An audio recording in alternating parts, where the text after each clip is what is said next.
All right, if you're ready to go, I'm ready to go. Yeah. Should we Fire do it? away, mate. Yeah, let's go for it. Should we do it? Yeah. Hey, I'm trying to live until I die. Come connect, you know it's a lewd state of mind. Yeah. Talking traveling, if you wanna fly. Fitness and finance, living a better life. Keep it raw, no filter. Living with no limit.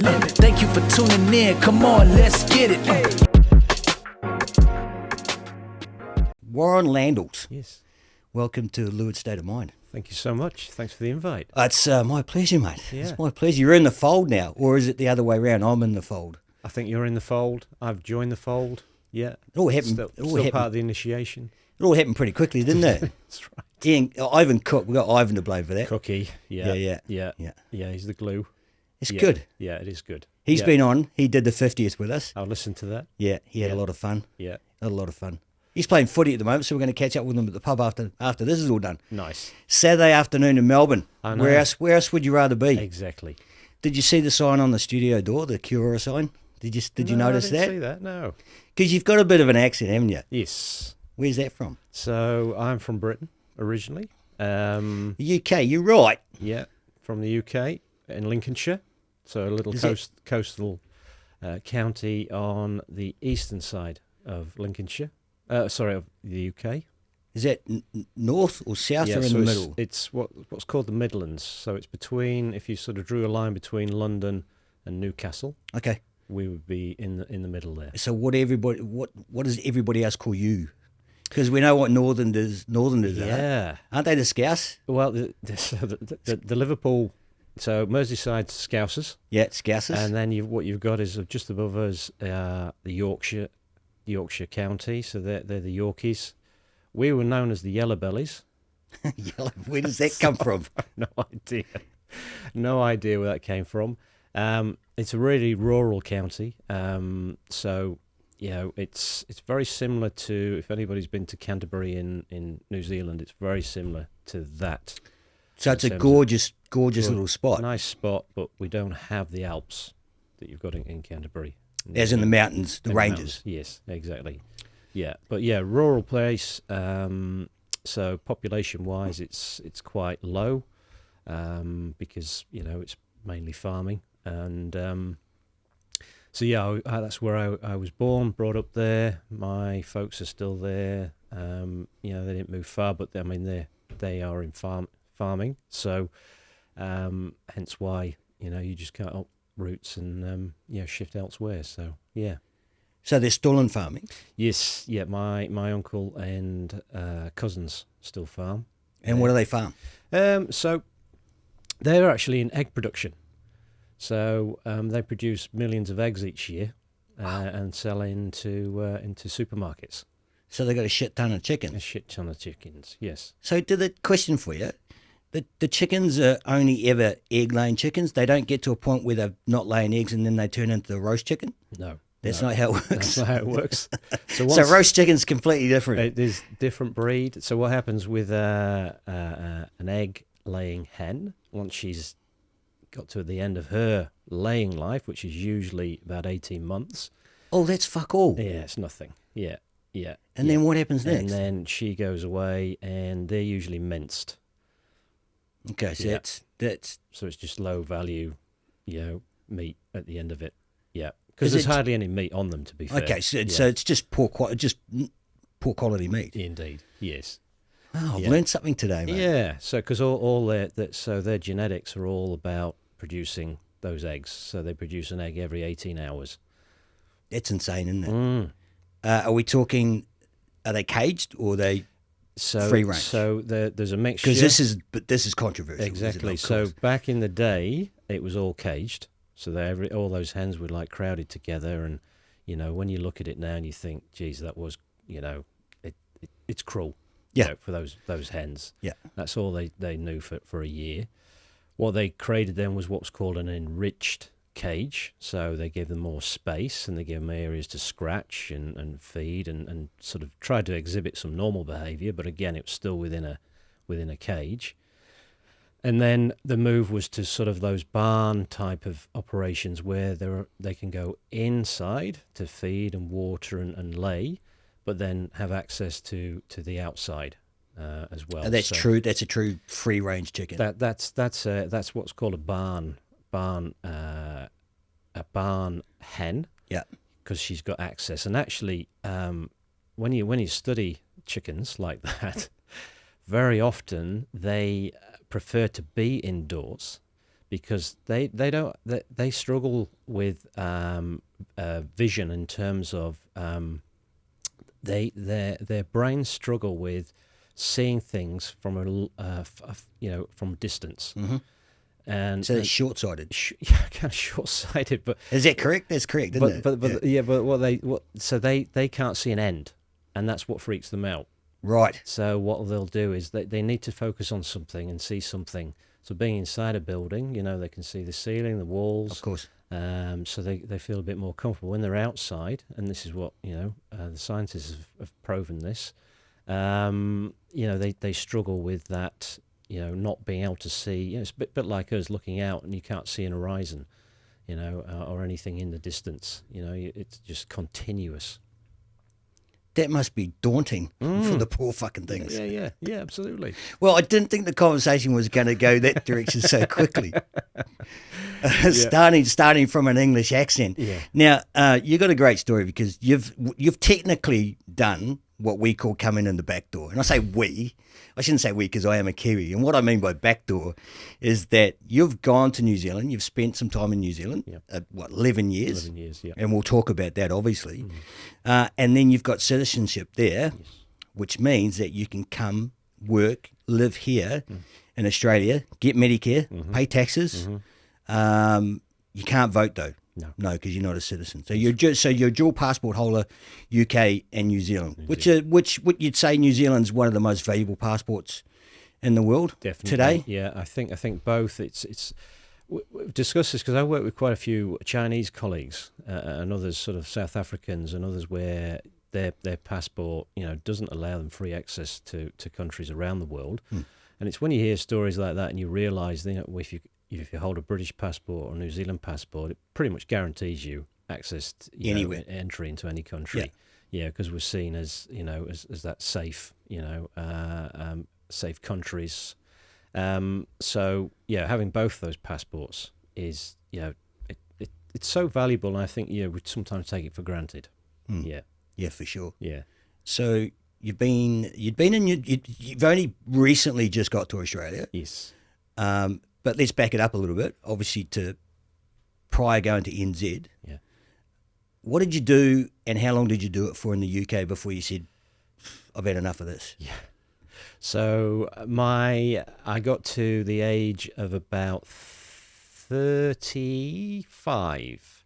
So I'd spent most of my education and career in Britain at that point, and moved around the UK. So spent time in Scotland, Wales, a little bit time in Ireland, but mostly in England, and then on. So it was around about the time when we had that first crash, that global 2008 economic crash. Yeah. So things altered considerably in the UK as they did in other parts of the world, and then particularly in my area of work because what happened, the government, obviously they tightened the belts in all areas.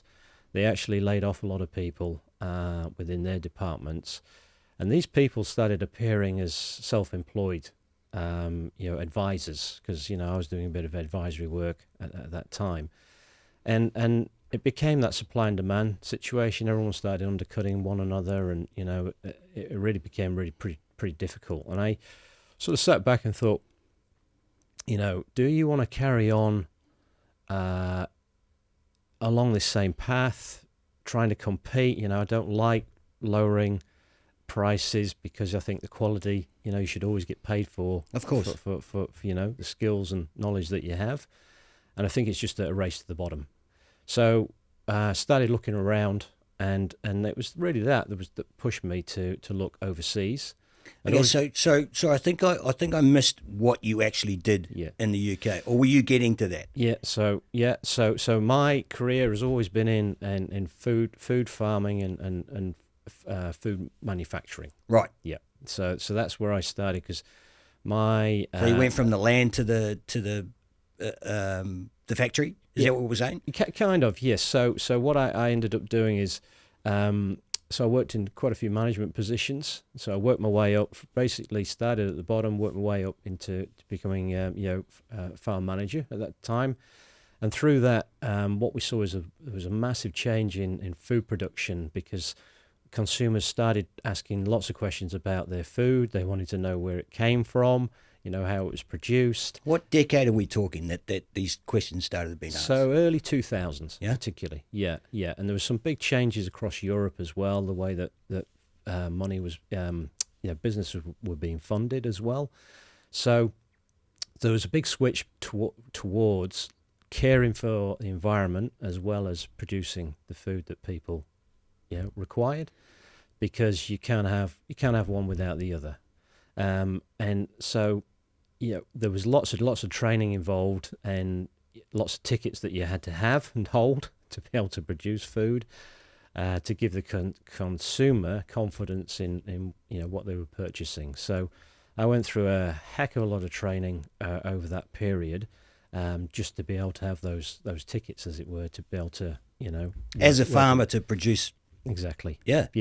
So this is the thing. It's one of those professions where people think, well, you can just rock up and Plant some seeds, and it's kind of, you don't really need any qualifications or education and things like that. But these days, and particularly now with all the technology involved, if you don't have that, then you will struggle. Well, you think about it, going all the way back to civilizations that started farming, and how far it's come from that point. Yep. It's been a hell of a journey. Yes. And for you to be part of that journey is pretty cool. Yes. I would think. Yeah. You're working on the land. You're seeing the impacts of what you do, and the food that you produce. Yes. So you're saying, as a farmer, you've got a conscience and you've got these rules and regulations to follow to produce good quality food. And then that food goes somewhere else and it presumably gets processed, which is then out of your hands. Yes. And then it's somebody else's responsibility to do with that food what is mandated by governments. That's right. Yeah. to make sure it's done properly for the consumer. Yes. So it is a hell of a lot more complex than, as you say, growing corn in the backyard. Yep. There's probably a lot of Italian families out there that would probably be cringing listening to this, going, "We don't do that." We do. So, but hey, isn't that the best? Italian. I'm stereotyping Italian families because if it's not concrete, it's a garden, and that's what they love doing. Yes. Do you do the same at home? Is it fundamentally part of who you are that you like to produce your own food? Yeah. So certainly in New Zealand we did. Yeah. So we had a quite a large section. So we basically, instead of having a manicured lawn, we gave it up to garden. Yeah. So we were producing as much as we could seasonally. So there was gluts and then famine in between. But so we tried to produce, certainly during those summer months, as much food as we could, because at the end of the day, look, where it's coming from, and it does taste a heap better. You reckon? Well. Yeah. Yeah? Without doubt. Okay, well, saying that, what happens? What's the difference between corn and tomatoes and that you grow in your garden, Yeah. as opposed to corn and tomatoes that are grown in a commercial farm and then are put in a packet for you to buy at the supermarket? What happens between the farm and the supermarket Yeah. to make it taste different? And we're saying different good, different bad. Different good. Different good. Yeah. I think because The stuff from home is different good. I think it is because you can walk out into your garden and then you could pick a ripe tomato and then put it on your plate. And there's nothing better than that. It's fresh. You've grown it. It's there. It's the issue is obviously you're producing food on a mass scale, that it has to go, as you said earlier, about that through that supply chain. So it goes from a farm, it goes to a pack house, and then it goes to the supermarket shelf. And over that time, they try and do it as quickly as they can, but it's always losing that freshness throughout. And like any plant, once you've harvested it, that it starts to deteriorate. So that's the issue, I think. It's just the fact that it has to go through a supply chain before the consumer picks it up. The other thing is as well, a lot of varieties that you purchase in the supermarket, they're varieties that have been bred for a purpose, which is to produce a kind of usually a uniform fruit or type of food, and so they've been bred for disease protection and pest protection, but not necessarily it's all about taste and the quality of that particular food. So what we purchase in the supermarket would be different to the seeds that you would buy to grow in your own garden. Yeah. Is there something happening in that process where they're using chemicals and stuff to prolong the life? There is. Yeah? Yes. Yeah. You've got to, because I think, well, certainly on a mass produced, so in a farming situation, as I say, with pressures from pest and disease, then they have to be protected. So there'll be pesticides, other chemicals applied, and then they also into the pack house, so they have to be kept at a certain temperature. Yeah. So all the way through that process, just the quality is just deteriorating. Just slightly. Are you using those products, growing them at home? Is that something that you still need to do in that small scale scenario to get a good quality product? Or are you just hoping that you're not going to get an infestation of whatever or something that's going to destroy the crop? I think you're at the vagaries of the weather. You're at the vagaries of, like you say, pest or disease, and you grow enough knowing that a certain percentage of that won't make it. Okay. Yeah. So try not to apply certainly chemicals. Put a bit of fertilizer down, things like that. But if you're working with your soil and trying to make it healthy throughout, then generally you'll you should be okay, because once you start applying sprays, then you can, again, it's the race to the bottom. Certainly in a small garden situation. Well, as you alluded to before, it's about the perfect shape. So it's these supermarkets that are rejecting product because it doesn't look nice to the consumer, and consumers have been groomed to understand that they pay for a product and it should be perfect every time. Yes. Which is a shame, because there's a lot of product that does go to waste, or it does get diverted. I know there's some programs where people buy potatoes and stuff like that don't look or they call them ugly potatoes or whatever. Yes. And they're used just in a different they go down a different route as opposed to the supermarket. Exactly. You go into a processing chain somewhere. Well, as you say, there should, technically, for every product that's produced, there should be an avenue for it to go down for it to be consumed. Yeah. Shouldn't there? There should be. There shouldn't be any waste. Technically, there shouldn't be any waste. I mean, you hear these stories about stuff that goes to waste, and you wonder why. I know. Why would that ever be the case? Yeah, exactly right. And that's one of the biggest issues with food production. A lot of the food, because, as you say, the look, just from a looks perspective, it gets rejected and then it's wasted. And it's such a shame, because it's still, potato's a potato, tomato's tomato. Exactly. Just the fact that it looks, or it's got a funny shape. Yeah. Still the same thing. As you say, going back to that, if you grow it, it's going to taste different. So if you haven't done it, give it a go. Yeah. Give it a go for sure. Yeah. So going back to where we started with regards to your upbringing, 35 years, you got to a point, it was a catalyst, obviously. Do you remember that? Where, when, how?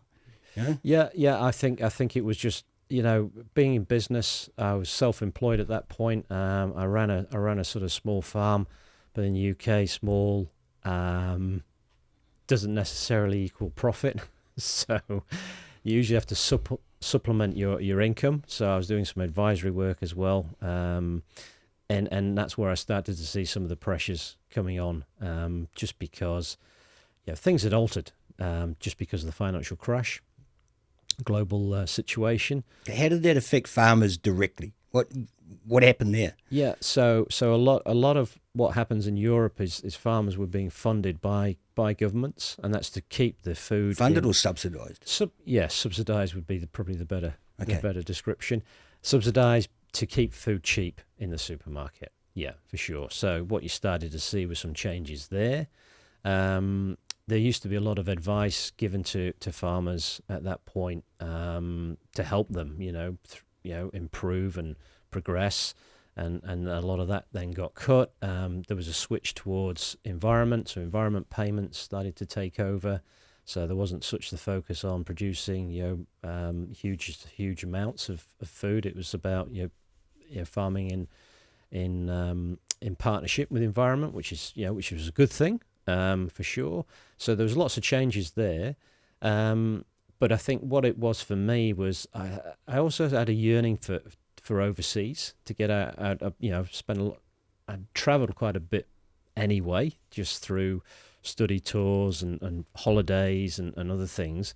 And it was the catalyst for me to start to look around. And that's where the opportunity came up for at the Falkland Islands.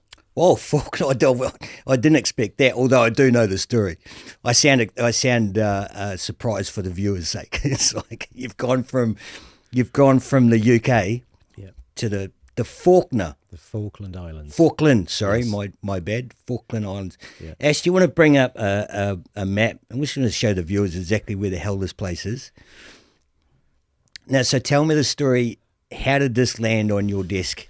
Yes. So the good thing is, being in food and farming, the opportunities around the globe are enormous, because you can apply the same principles and ideas and skills in any part of the world.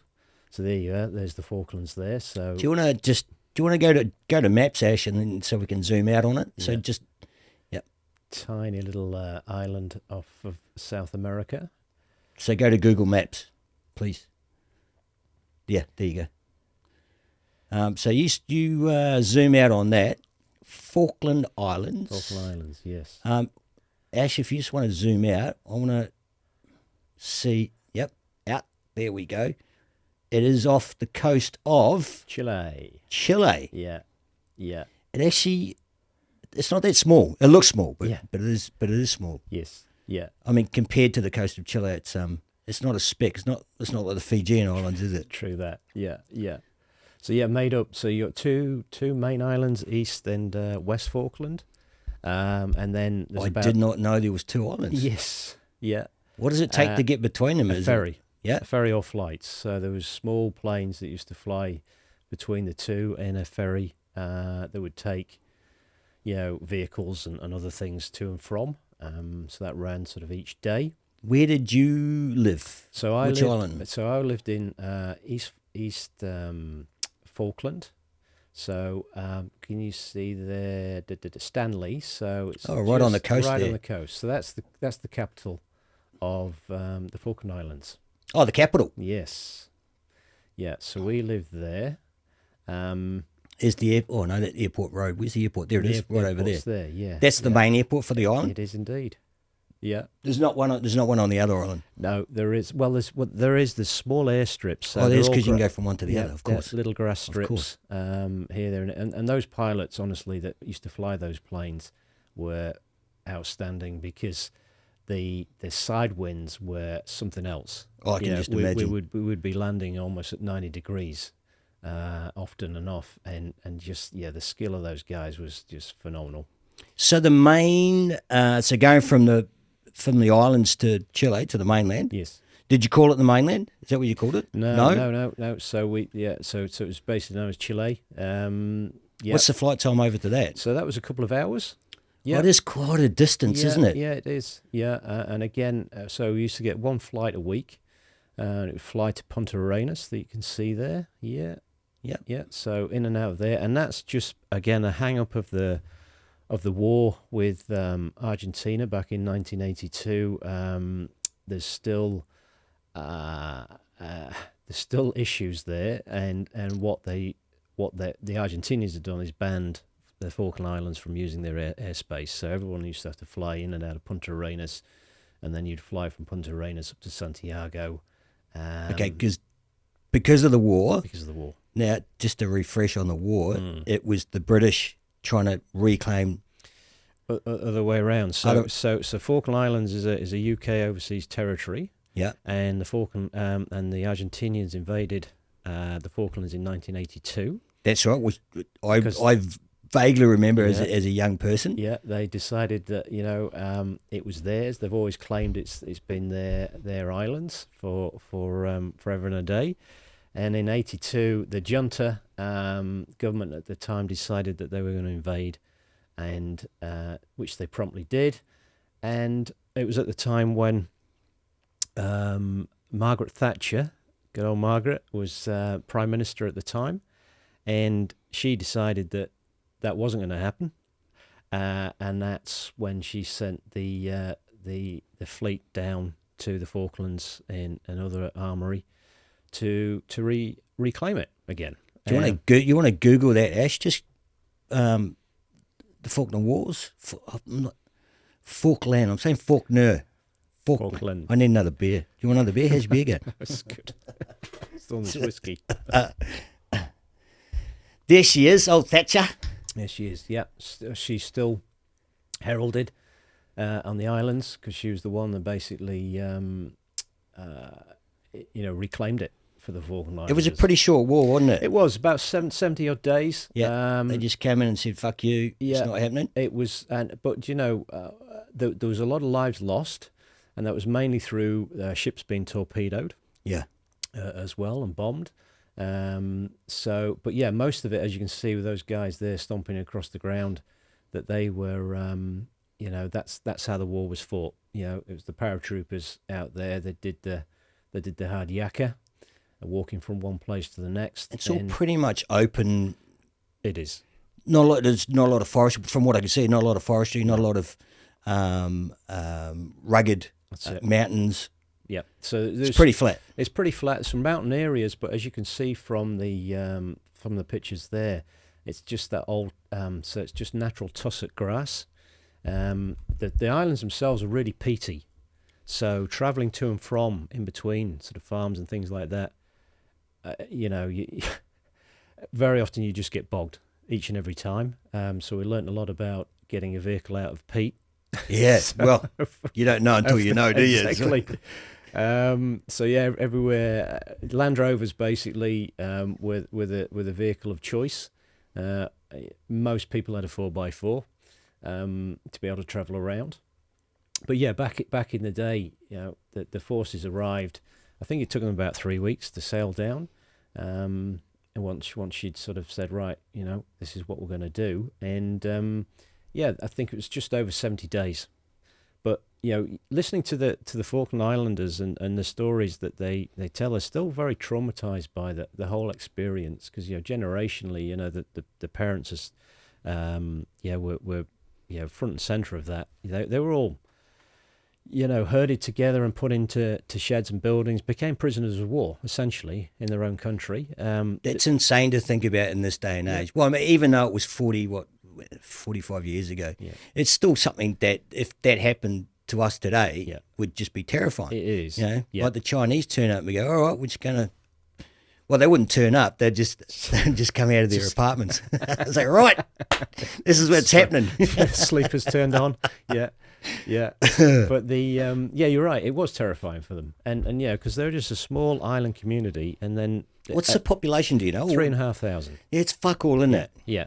So when you arrive as contractors, as we did, you're instantly known because you're fresh faces, and actually. I mean, one of the first things we did was something like this. We did a radio interview. So I remember you telling me about that. Welcome. That's a welcome. Welcome to the Falkland Islands. Falkland Islands. So they want to know everything about you and what you're there for. Make sure you're not a criminal. Make sure you're not a criminal. That's right. And so and that's the thing. I think moving from an island of 65 million people, it is an island too, isn't it? It's insane. To a community of 3,500.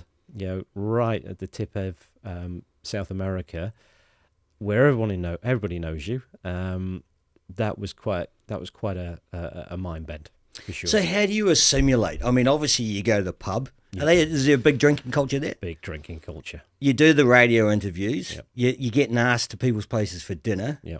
We'll just talk about the cuisine for a start. What are you turning up to? What are they serving? So they're serving not penguin. No, but they eat penguin eggs. Oh, right. Yes. So Is that right or wrong? Look, I think that it's a tradition for them. Yeah, I've tried a penguin egg. It's disgusting. So for some reason I've got a penguin fetus in my mind, but it's just an egg like a normal egg. That's right. Yeah, so it's unfertilized egg. Yeah, exactly. But it's really weird because the egg itself is it's translucent. So Ash, Google. I want to Google this. Show me a penguin egg. Penguin egg. So does it have to be specifically Falklands? So I'd said it again. Yeah, Falkland Islands. Fucking idiot. Yeah. So there's four types of penguin on the islands. Yeah. So there you go. Look. Oh, that's translucent, weird. so you can see the yolk. That's insane. Yeah. Yeah. And it's not hard though, is it? That's how they come out. Yeah. So there is a shell to that. Oh, okay. So the shell's been taken off. Shell's been taken off. Right. Okay. Yeah. But it was a traditional thing that the Falkland Islands did. And they go to the penguin colonies and they just take eggs. It was just something. I don't know how many people actually enjoyed them, but they look very rich, don't they? They're really rich because you imagine what that penguin's eating out at sea. Of course, and obviously that taste, a lot of omega-3s and stuff in it. But that taste is coming through that sort of seafood taste. So it's umami, no, or is it just? It's just seafoody. Seafoody. So it's like a prawn. Exactly. So it's the mind bend. You're eating an egg and it tastes like a prawn. Yeah. So it's a bit, yeah. But, right, you can get rid of that, Ash. That's interesting. So that's what they're serving you up. Obviously, that was part of the initiation. So it was part of the initiation. Yeah. So what they would do as well, because there was some food that was produced on the island. So it's quite an interesting climate there. And I'd say different soil types and so the ability to grow, a range of things isn't possible. So they're quite restricted to certain root crops, potatoes being a big thing, and then they would eat a lot. So there's a lot of sheep and cattle on the Falkland Islands. So there'd be a lot of sheep meat eaten, some cattle. So steaks and mince and things that everything that we're used to. Not necessarily brilliant quality because it was the way it was produced and things, but and then everything no else, wagyu, no wagyu, definitely no wagyu. Yeah. So can you imagine how much wagyu would be worth off that island if you started producing that? Yeah. Man, that your dad started a wagyu herd. Yeah. Way back. Yeah. You imagine that'd be sought after. Yeah. Would you think? Yeah, it would. It would have to be. Yeah. Yeah. Would it have Thatcher on the pack? You reckon? Thatcher Wagyu. Thatcher Wagyu. Thatcher Wagyu. That sounds pretty catchy, doesn't it? Thatcher Wagyu. Thatcher Wagyu. I'd eat that for sure. So so a lot of the other food was imported. So what would happen is planes would bring some food in, and then you'd get container ships showing up every 6 weeks. And there was a mass stampede to the supermarkets. So everyone knew when the ships were coming in, and new produce was coming in. A lot of the some of the ferries that used to come around carrying tourists as well. So they'd travel around the South Atlantic, and they'd stop off at the Falkland Islands. So you imagine there's a ship that's docked outside in the Bay of Stanley, and it's got more people on that boat than there are in the actual people island. On the islands. So you go into Stanley, and it would be just chock-a-butt. It would be so many people wandering around. Yeah. And what are they doing there though? What's there to see? Not a lot. Not a lot. Yeah. So for them, it's just a unique opportunity. Oh, they'd shoot off and see some penguins and stuff like that. Yeah. So there used to be lots of penguin tours. So there'd be heaps of people that would rock up in Land Rovers. It was all organised, so it would be organised beforehand. The tourists would show up, and they'd jump in the Land Rovers, and off they'd go to various penguin colonies. So that was a big thing. Others would just wander up and down the streets. It's something a bit unique. Yeah. To say that they've been in the Falkland Islands. Actually, I think we've got some photos there. Actually, you've sent some photos through. Yeah. Ash will get those up for us. Yeah. So this is just coastal. And just begin when you think about that water quality around those islands were just pristine. Yeah, it was just fantastic. We're talking like clear, see the bottom So is the coastal brutal as far as the weather and the wind and the tides and stuff? Oh, you said you get a lot of wind there, like with any island like that. Yeah. What's the general climate like? So general climate, really, it's all affected by wind. So you would get so seasons, we get those seasons, but the wind... Are we getting true seasons like Melbourne? A little bit different, I think. Probably more akin to New Zealand, really, in terms of the seasons. But it was every day was affected by wind. There was wind every single day. Or I'll probably count on one hand the days the wind would blow. I wouldn't like it at all. I fucking hate wind. So and then what you got is the fact that there was no ozone. There's no ozone over the Falkland Islands. Is it as bad as New Zealand? Worse. Yeah? Yeah. So you get sunburnt instantly. Fuck. Yeah. So we were told from day one, it doesn't matter what day it is, how you feel, just put block on. Yep. And I reckon we lost 4 or 5 layers of skin. That's all year round, as you say, because there's no ozone layer. No ozone. So even when the temperatures were, you felt this is all right. What are we talking max temperatures was during summer? So you'd maybe get into the mid-20s. Okay. Yeah, with those temperatures. But then if the wind was blowing, then obviously that would alter it somewhat. Of course, because how southern are we compared to, say, New Zealand? So quite a bit further south. Right. Yeah, of course. Quite a bit further south because we're really close to the Antarctic there, and then hence why the cruise ships used to come around, because they were heading that way, to do that tour around. But yeah, so it was brutal, and actually because what we used to get a lot of the stories that there's still a military base on the Falkland Islands, which is being run and operated by Britain. And of course, these squadrons would show up, and they each of them were again told, just be careful in this climate, But very often, as soon as the sun came out, shirts came off, t-shirts came off, and they're all white geezers too, aren't they? Yeah, and there's quite a few of them would end up in the hospital with burns, severe burns. Yeah, they would just be red within 2 hours. Fuck, it was incredible. I'm sorry not to laugh, but it does. Well, we used to laugh because they were all told, and you'd see them drinking in the pubs, and you'd spot them a mile away, because usually they're in their fatigues, but their faces were just red raw because they hadn't put any sunblock on it at all. Yeah. That's insane. Yeah, they should hand out fucking flyers well, as you say, you tell them. Exactly. How many times has your mum told you to do something you don't? Yeah. And then you go find out the hard way. Unfortunately, sometimes that's how people learn. Yeah. Yeah. Wow. Yeah, it was pretty extreme. And I say that wind, that was the thing about the climate there, because it was quite a low rainfall as well. And then you get the wind on top of that. So pretty dry climate. So it's pretty hard to grow anything on those islands for sure. Just, climate and soil type made it really difficult. So going back to the crops that you are growing there, or they are growing there, we're talking root vegetables, potatoes, yams, stuff like that, carrots. Yeah, things like that. And this is only for their own consumption? Pretty much, yeah. There was one guy who was pretty, he was, an entrepreneur.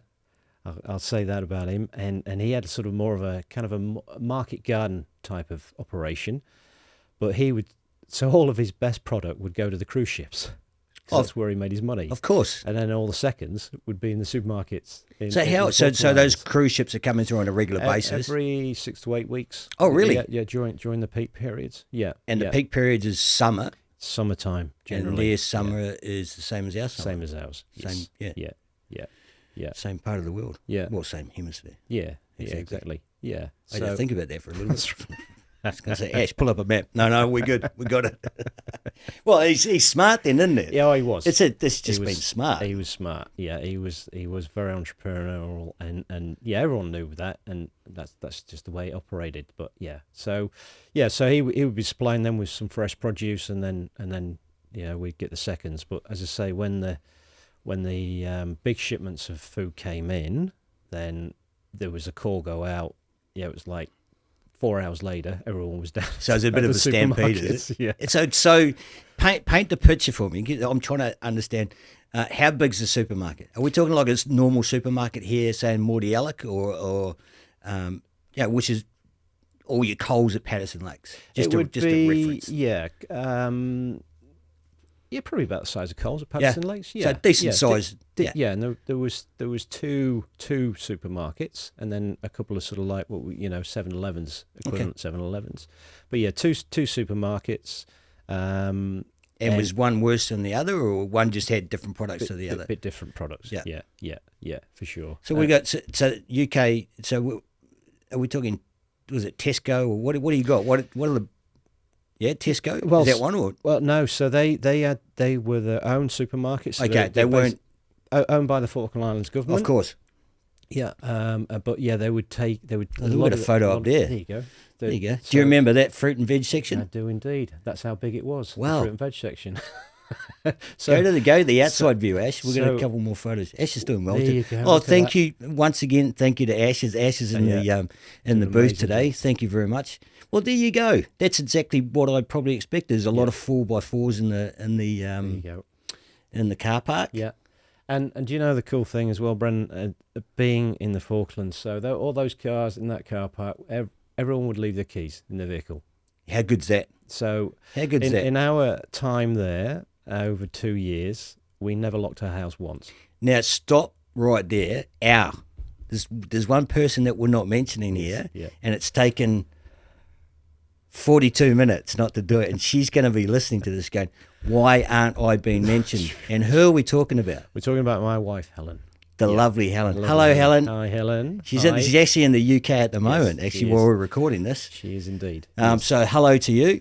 Yeah. Yes. Yeah. So we both went to the Falklands, and again we work in a similar.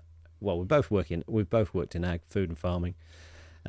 So the opportunity came up where we could both work at the Falkland Islands for the government. So what an awesome opportunity to take. Now your roles there were So we were senior ag advisors. What does an ag advisor do? So basically, our task was the government had set up an abattoir on the Falkland Islands.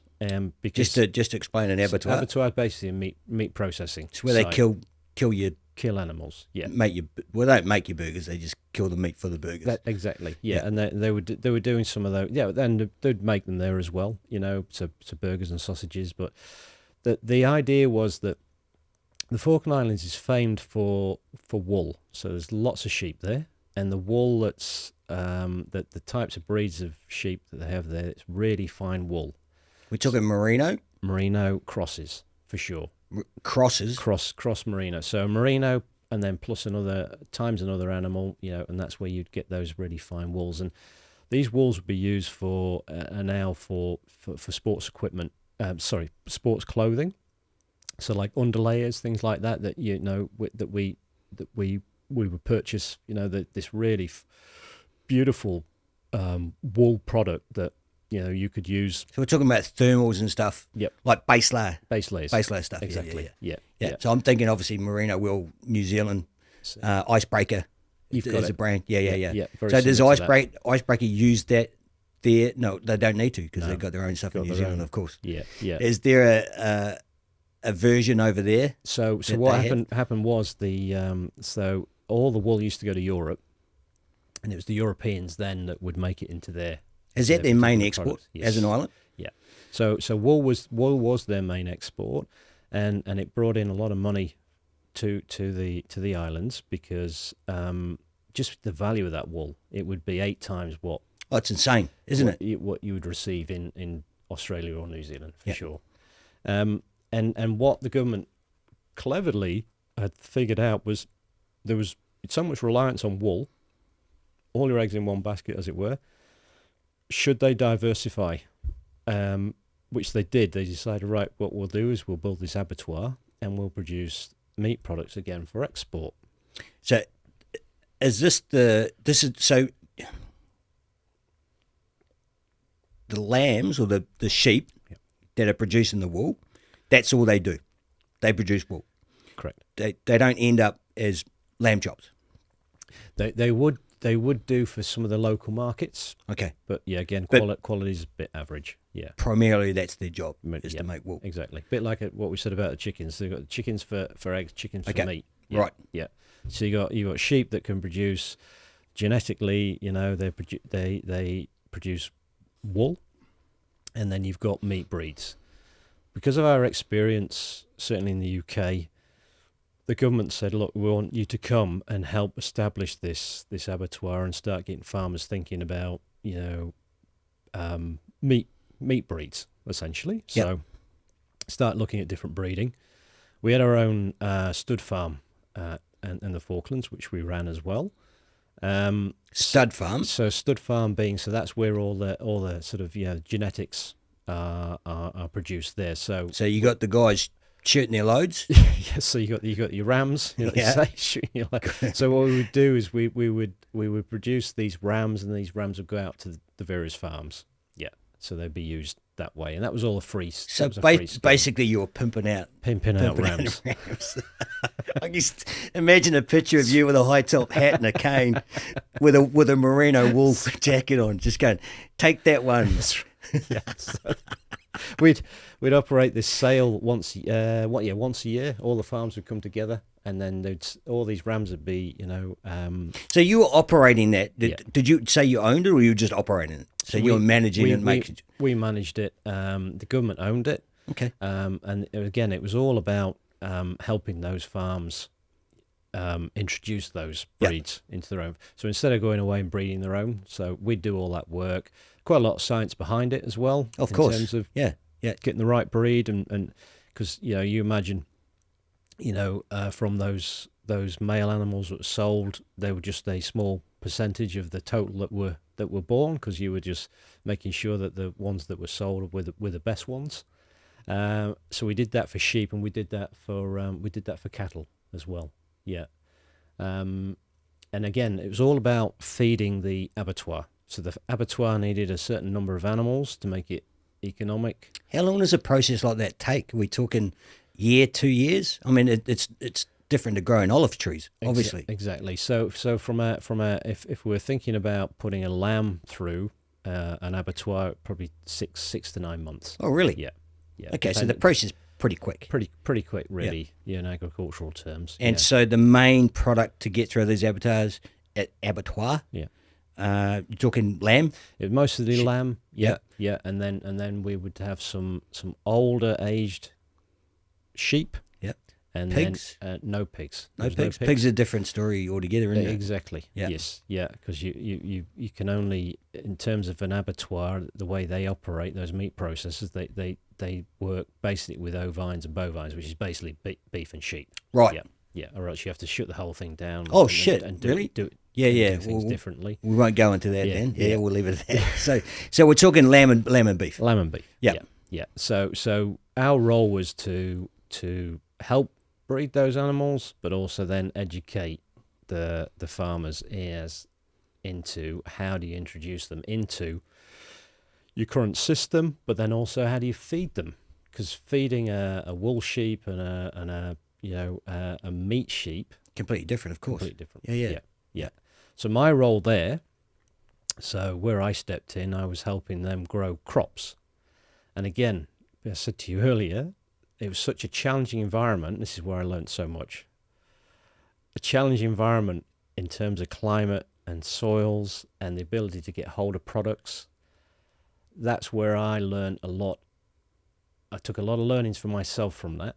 And that was because I'd been so used to being able to drive to an area, pick things up, get, products, be able to purchase fertilizer, be able to purchase seeds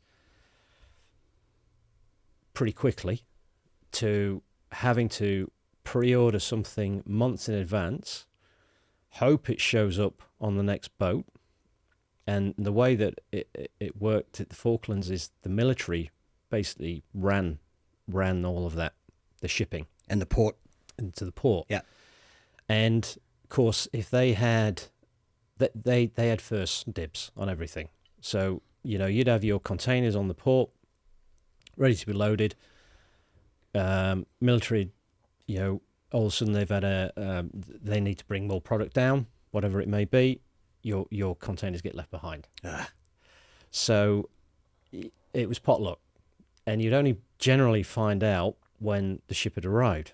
So you make these plans, and then all of a sudden you realise, shit, I've got no seed, I've got no fertiliser, I've got none of this, of the product. So that's when your plan B, your plan C, everything all kicks into place.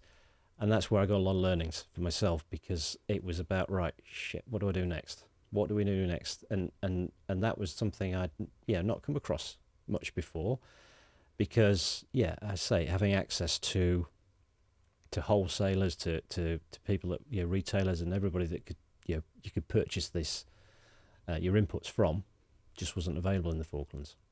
Diversification. Yep. So having a plan B was, right, what do we do next in terms, and this is where, so that picture that you saw earlier of the coastal shot, the clear with the seaweed water and the seaweed there. Ash is hurriedly picking that one back up. Yep. So why I chose that picture is because very often fertilizer that was being shipped down didn't arrive. So that seaweed there, is that a particular type of seaweed? It's not actually. It's basically it's a giant kelp. Yeah. And there used to be, I mean, I don't know, but thousands and thousands of tons of kelp would wash ashore. So it'd be on the beaches. So it was there. And so we got to thinking about, because knowing that, seaweed has a nutrient value because we've used it previously. So what we decided to do was we tested it, and once it was dry, you could pulverize it and you could apply it back to the land. So essentially it became a fertilizer. It acted a bit differently, took a bit longer to work, but it was still did the job. It was there. You say differently, it was just just the time it takes to break down. So that's the kind of thing that you as you were driving around and you were thinking about these things, talking to people, locals as well, and you come up with these ideas, and because you were in such a small community, people would generally get on board with it. So you'd talk to somebody and say, well, let's just pull all that off the beach. Well, it's something to get excited about, isn't it? Yeah. It's not like they're going to the footy on a Thursday night, is it? Right. Yes. So let's go get some seaweed. Let's go and get some seaweed. Make some fertilizer. So things like that was really, for me, it was a really good thing to be able to start to think a bit laterally, because up until that point, it was almost a recipe. Because this is the way I've been trained, this is the way I've been taught, this is what I'd done previously, and all of a sudden you're taken out of your comfort zone, and things like that that's where you start to learn, and you improvised. It wasn't perfect, nothing is. No. But that's where you improvised, and with a bit of will and a bit of passion, you get things done. And at the end of it, you come out of it, you think, wow, I enjoyed doing that. That was a challenge. I think the journey that we've just been on with you so far has got to the point where we're talking about sustainability. Am I correct? Yeah. Yes, it is. It is. It's about being able to use natural products like that, but also start to figure out because these inputs aren't available to you. So what else can you use? What should you be doing? Working with what you've got. So that's where it all becomes that sustainability, that circular kind of approach, what they call, which is about reusing, recycling. Did you have a conscious awareness that was what's happening? Well, to you and in your mind. Yeah, so I'd had that in the UK because previous. I'd been in the industry for a number of years, and I could see again we were following a recipe, because this is how things had always been done. This is the way you've been trained. This is what the science told us. But all of a sudden, if things weren't working as they were and how they should, and the picture I'd send across to you of that potato crop that was looking really sick and ill. Oh, Ash will get that photo because, as you say, we talk about catalyst, don't we? This was the aha moment for me, Um, No, that there one, you go. That one there. Explain that. Yeah. So what you've got there is that's a potato crop. Okay. So the idea is that to produce those potatoes that we buy in the supermarket, all that green leafy material that you see above the soil, that's the bit that's photosynthesizing. So it's basically taking sun energy and it's turning it into starch and sugars. So what you're doing at all costs is you're protecting that green material for as long as you can, because without that, the sun can't be utilized and tubers, will be affected. So with a potato crop particularly, they're a really valuable crop in terms of the value that you can get from those. They're high input, but also they're pretty high output as well. And I'd, for a number of years, working in farming and sort of starting to see things change, and particularly, believe it or not, that was 13 sprays in. 13 sprays. Of what? So what you've What are we got there spraying? is you're spraying initially for weeds, and then you're spraying for pests, and then you're spraying for disease. And just not maybe as clear, but there's some you can see some of those brown leaves appearing there. I mean, most people who look at that and think, what's wrong with that? But actually, that's a sick crop. That's a sick crop. So if you are watching this, that's what a sick crop that's looks like. what a sick crop looks like. Not And it's fully sick. No, and that's sick. and it's going to get worse. Yeah, It's going to get a lot worse. So what you're seeing there is a crop. Well, the yield from that, the amount of potatoes that you harvest from that would be severely impacted. What are we talking percentage? What, 30, 40? Easily 30-40%. Yeah. Maybe half. Wow, Yeah, and that's considerable. it's a huge amount. Yeah, it is. And also what you find is that disease travels down the stem and it affects the potatoes. So, we've all, I think, anybody that's grown potatoes, you picked a potato and all it is just mush in your hand. Oh, I'm just thinking about the brown spots and it's even worse Just than worse that. than that. Yeah. I've never had that. Yeah. Yeah. So I was in this field one day and I could see In this field. yeah, and thinking to myself, what the hell are we doing? I've just applied more spray. It was just a sticking plaster all the while. And You say we as in you or as- us as as a civilization? as in farmers. Yeah, or farm. Yeah, anybody that's worked in trying to grow crops, particularly high value, high quality crops. And I just decided at that point then, after this wasn't just this moment, but it'd been building up to this point, and I thought, there's something wrong. There's something wrong with what we're doing. Following a recipe, we're following the science, we're following all this training, but it's just still not working. So it's that point there. I wouldn't say it was from that moment I drove from that paddock, but there was a local university, and I contacted them about a week after, and because they were starting up a master's in sustainability. Okay, brand new course. This was only in 2004, so we're not going back too far. And this is how new sustainability is in some areas. And I went to see them. I said, I'm interested. Sign me up. So what I need to do, sign me up. So I got some qualifications beforehand, so that helped. And then what they said is, look, you've got the industry experience. Well, you got a good foundation, haven't you? You understand Exactly how things work, Yeah. process. Yeah, exactly right.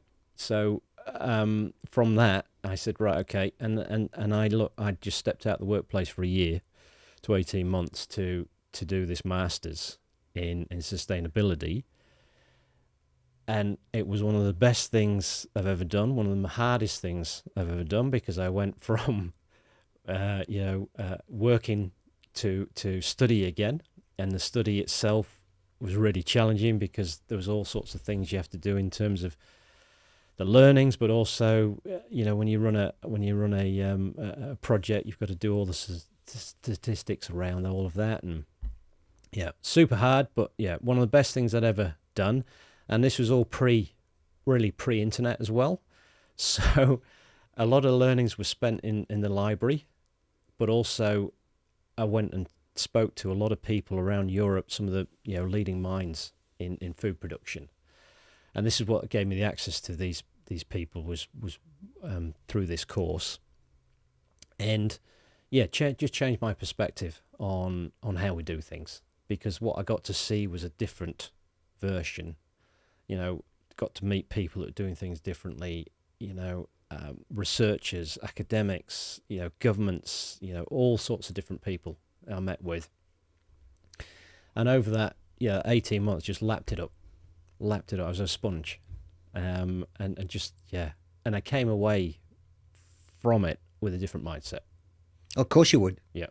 And as you say, it was a changing world, and you're basically at the point where it's starting to pivot and understand about cause and effect and what we need to do. Absolutely. I'm sure in the second half, we're going to get, this is the reason why you're here today, is that I really want to get my teeth stuck into this subject.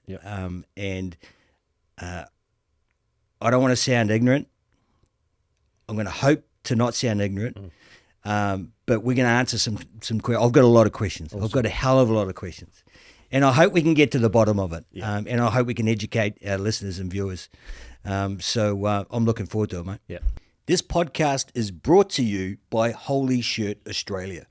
Holy Shirt Australia are 100% online. They're Australia's largest no minimum custom print and embroidery company. All their services are completed in-house, and they can deliver all orders promptly and professionally. They like to keep it simple and straightforward, so they offer cool stuff that can be custom printed or embroidered to your liking. They have an easy-to-use online designer to build your custom apparel from the comfort of your home or office. They offer pricing that reflects your individual order, and remember, they are no minimum on all their products. They deliver what the customer expects when they expect it. They've got over 1,500 products ready for you to custom print or embroider today, right now. So head to holyshirt.com.au for all your custom clothing requirements. Touch my whiskey. What's going on? Too thirsty. Are you right? Do you want to top up? Oh, I might have a top up, mate. Yeah, fucking hey. If it keeps a good convoy coming. That's it. Why the hell not? Queued up. You're already recording. Cool. Yep. Cool. There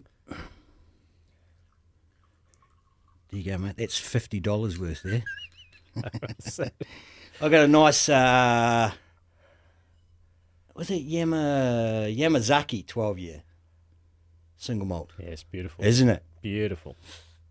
Silky smooth. So I was paying $50 a shot for that in Japan at the snowfield. Cheers. Oh, cheers, big ears. Cheers. How'd you think that first half went, mate? Yeah, I enjoyed that. Yeah, so I can't believe that was an hour. It went pretty quickly, didn't it? Like 10 minutes. Oh, it was good content, mate. Yeah. Very good content. Oh, thank you. I better have a sip before we get into it. I don't know if you're a big fan of the podcast, but at halftime we do a segment called Dead or Alive. Seen that? Yeah. Have you seen it? Yeah. You sort of know what it's all about, then, do you? Yeah. And we've got Ash queuing it up, so let's enjoy this. Okay. Dumb ways to die. So many dumb ways to die. Dumb ways to die. So many dumb ways to Die. Oh, pause that, Ash.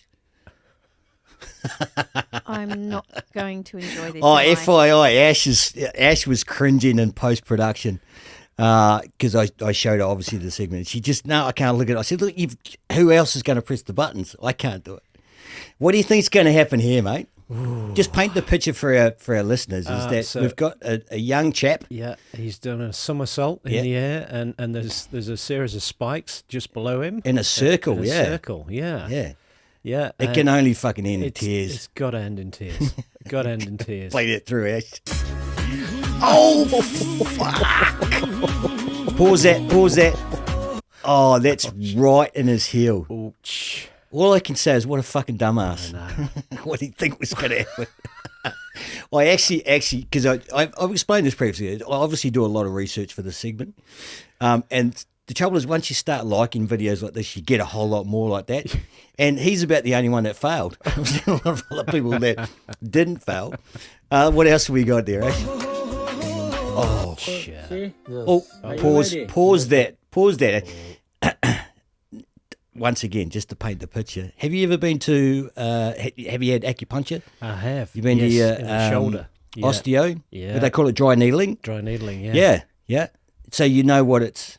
I do. All yeah, I right. felt it, and you know, it worked. For It me. does. Yeah. Yeah. Check this out. Check this. Will make you fucking squirm. So, yeah, are you okay? Hey, hey. Can you feel something? Yes, sir. What do you feel? Okay, are you okay? Yes or no? Yes, How do you feel? painful. Small pain or big pain? Small pain, big Okay, pain. relax, relax. Oh, Okay, check. you're not gonna- You you're not relax gonna- with Pause, that. Ash, just pause that for a second. Ow. Oh, the guy's just ramming the needles to this dude's legs. Yeah. And like there's no rhyme or rhythm to it, is it? No. It's like he's fucking making a shish kebab. Exactly. Yeah. Like you say, he's ramming those in. Please, mine wasn't like that. play it through, Ash. Relax, relax. Relax, relax. Okay, relax, relax. Look at him. There's no pain, relax. This is not very bad. Yeah, this is big, that one big This more, is not very more. big. How do you feel now? Okay, No pain, bro? okay, Small. Okay, here, one more, okay? okay, Yeah. Oh, shit. Okay, almost. okay. Into your kneecap one as more, well. one more. Holy. Okay, yeah, one more. Is it over yet? Yes, Not yet, Ash. It's little. Okay, relax. It's like a Oh, porcupine. no, man. Oh my One more, god.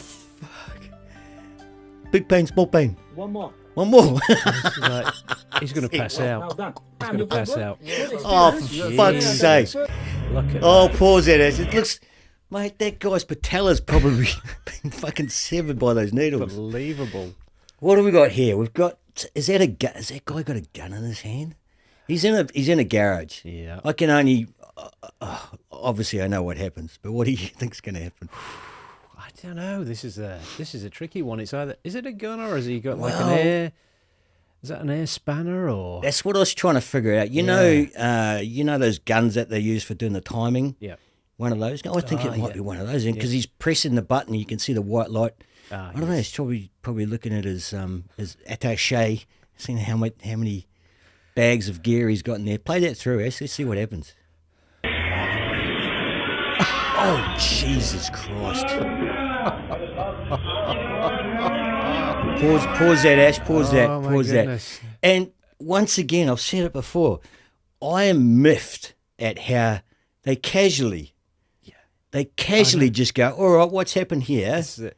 And they're just, there's no rush. No No rush at all. The guy was sat to the side. He's just like, Yeah. hold on, what's this guy doing Yeah. here? And like the guy in the car actually gets out. Like when you put the fucking thing in reverse. Exactly. Backwards. Play that through. Release Ash. the guy. Jesus Christ. I just This is brilliant. it baffles me. There you go. Ouch. Oh yeah, like don't touch him. He's got a broken back. Ouch. Oh, so I shouldn't laugh. I do laugh. I laugh a lot. Oh, This is Superhuman TV Show. Today I'll be jumping onto barbed wire, broken glass, and dog tags. This is for the juggalos and juggalettes. Do not try this at home, and I hope No, you like do it. not try this at home. Woo, woo. this guy is an athlete. I mean, look at this. I mean, that's an athlete's body. Wow. He's gonna nail this. Can tell. Fuck Yeah. this shit. You group. Fuck this shit.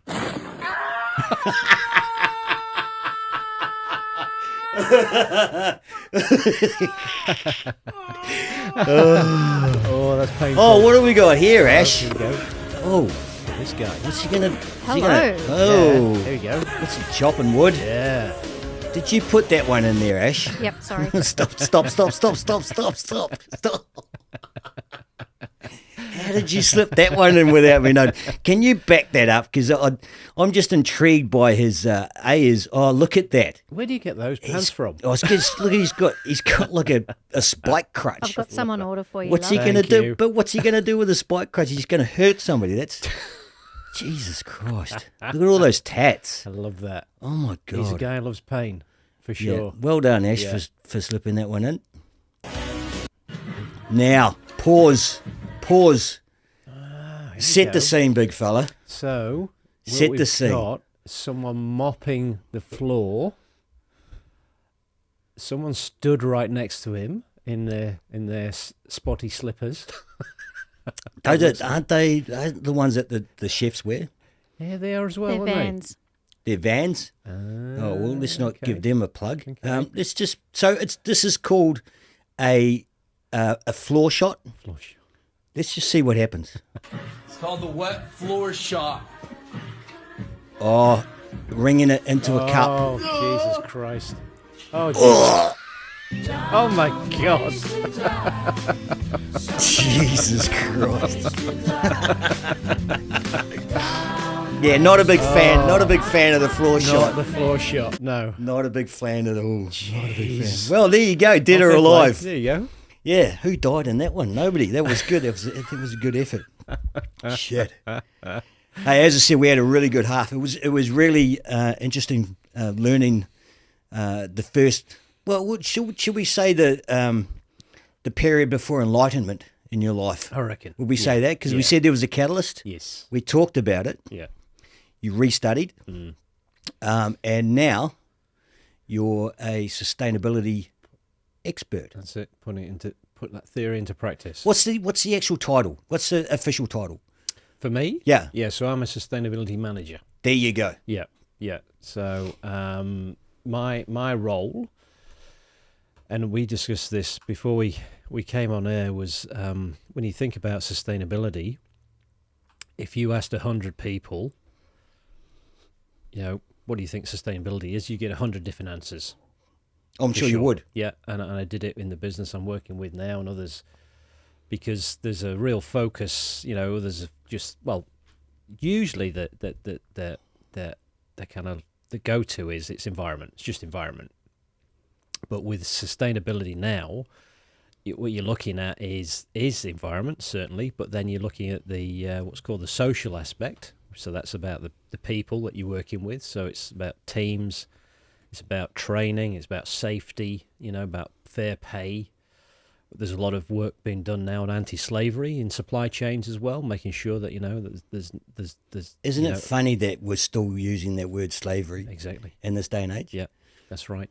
Yeah, it is. It's insane, isn't it? It is insane. It is insane, and that you'd think that was a sweatshop in some far-flung area, but actually it's closer to home as well, because people are if they're not being paid at a decent rate, that's now classed as slavery, because it's not like you are you're being trapped or you're being held up hostage or anything like that in a building. It's more about it's the conditions that you're working in and what you're being paid as well. But obviously there are a lot of horror stories out there as well. And then for a business now, sustainability is about the transparency piece. So it's about what you say you're going to do, you're actually doing.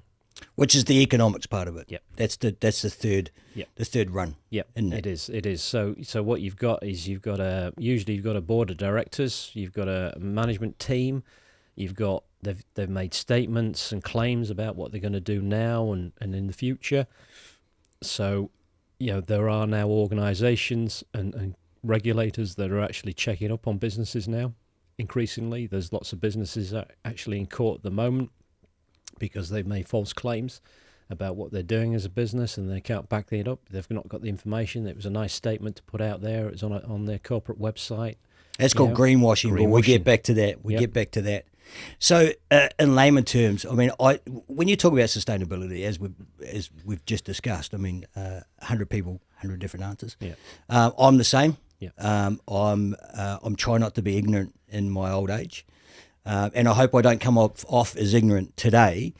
So, the first thing you do is you go to Google and you go, what is sustainability? All right. So Google says sustainability is the practice of meeting our present needs without compromising the ability of future generations to meet theirs. Yeah. It involves balancing environmental protection, social well-being, and economic stability, which is those three points we were talking about, to maintain a high quality of life while preserving natural resources.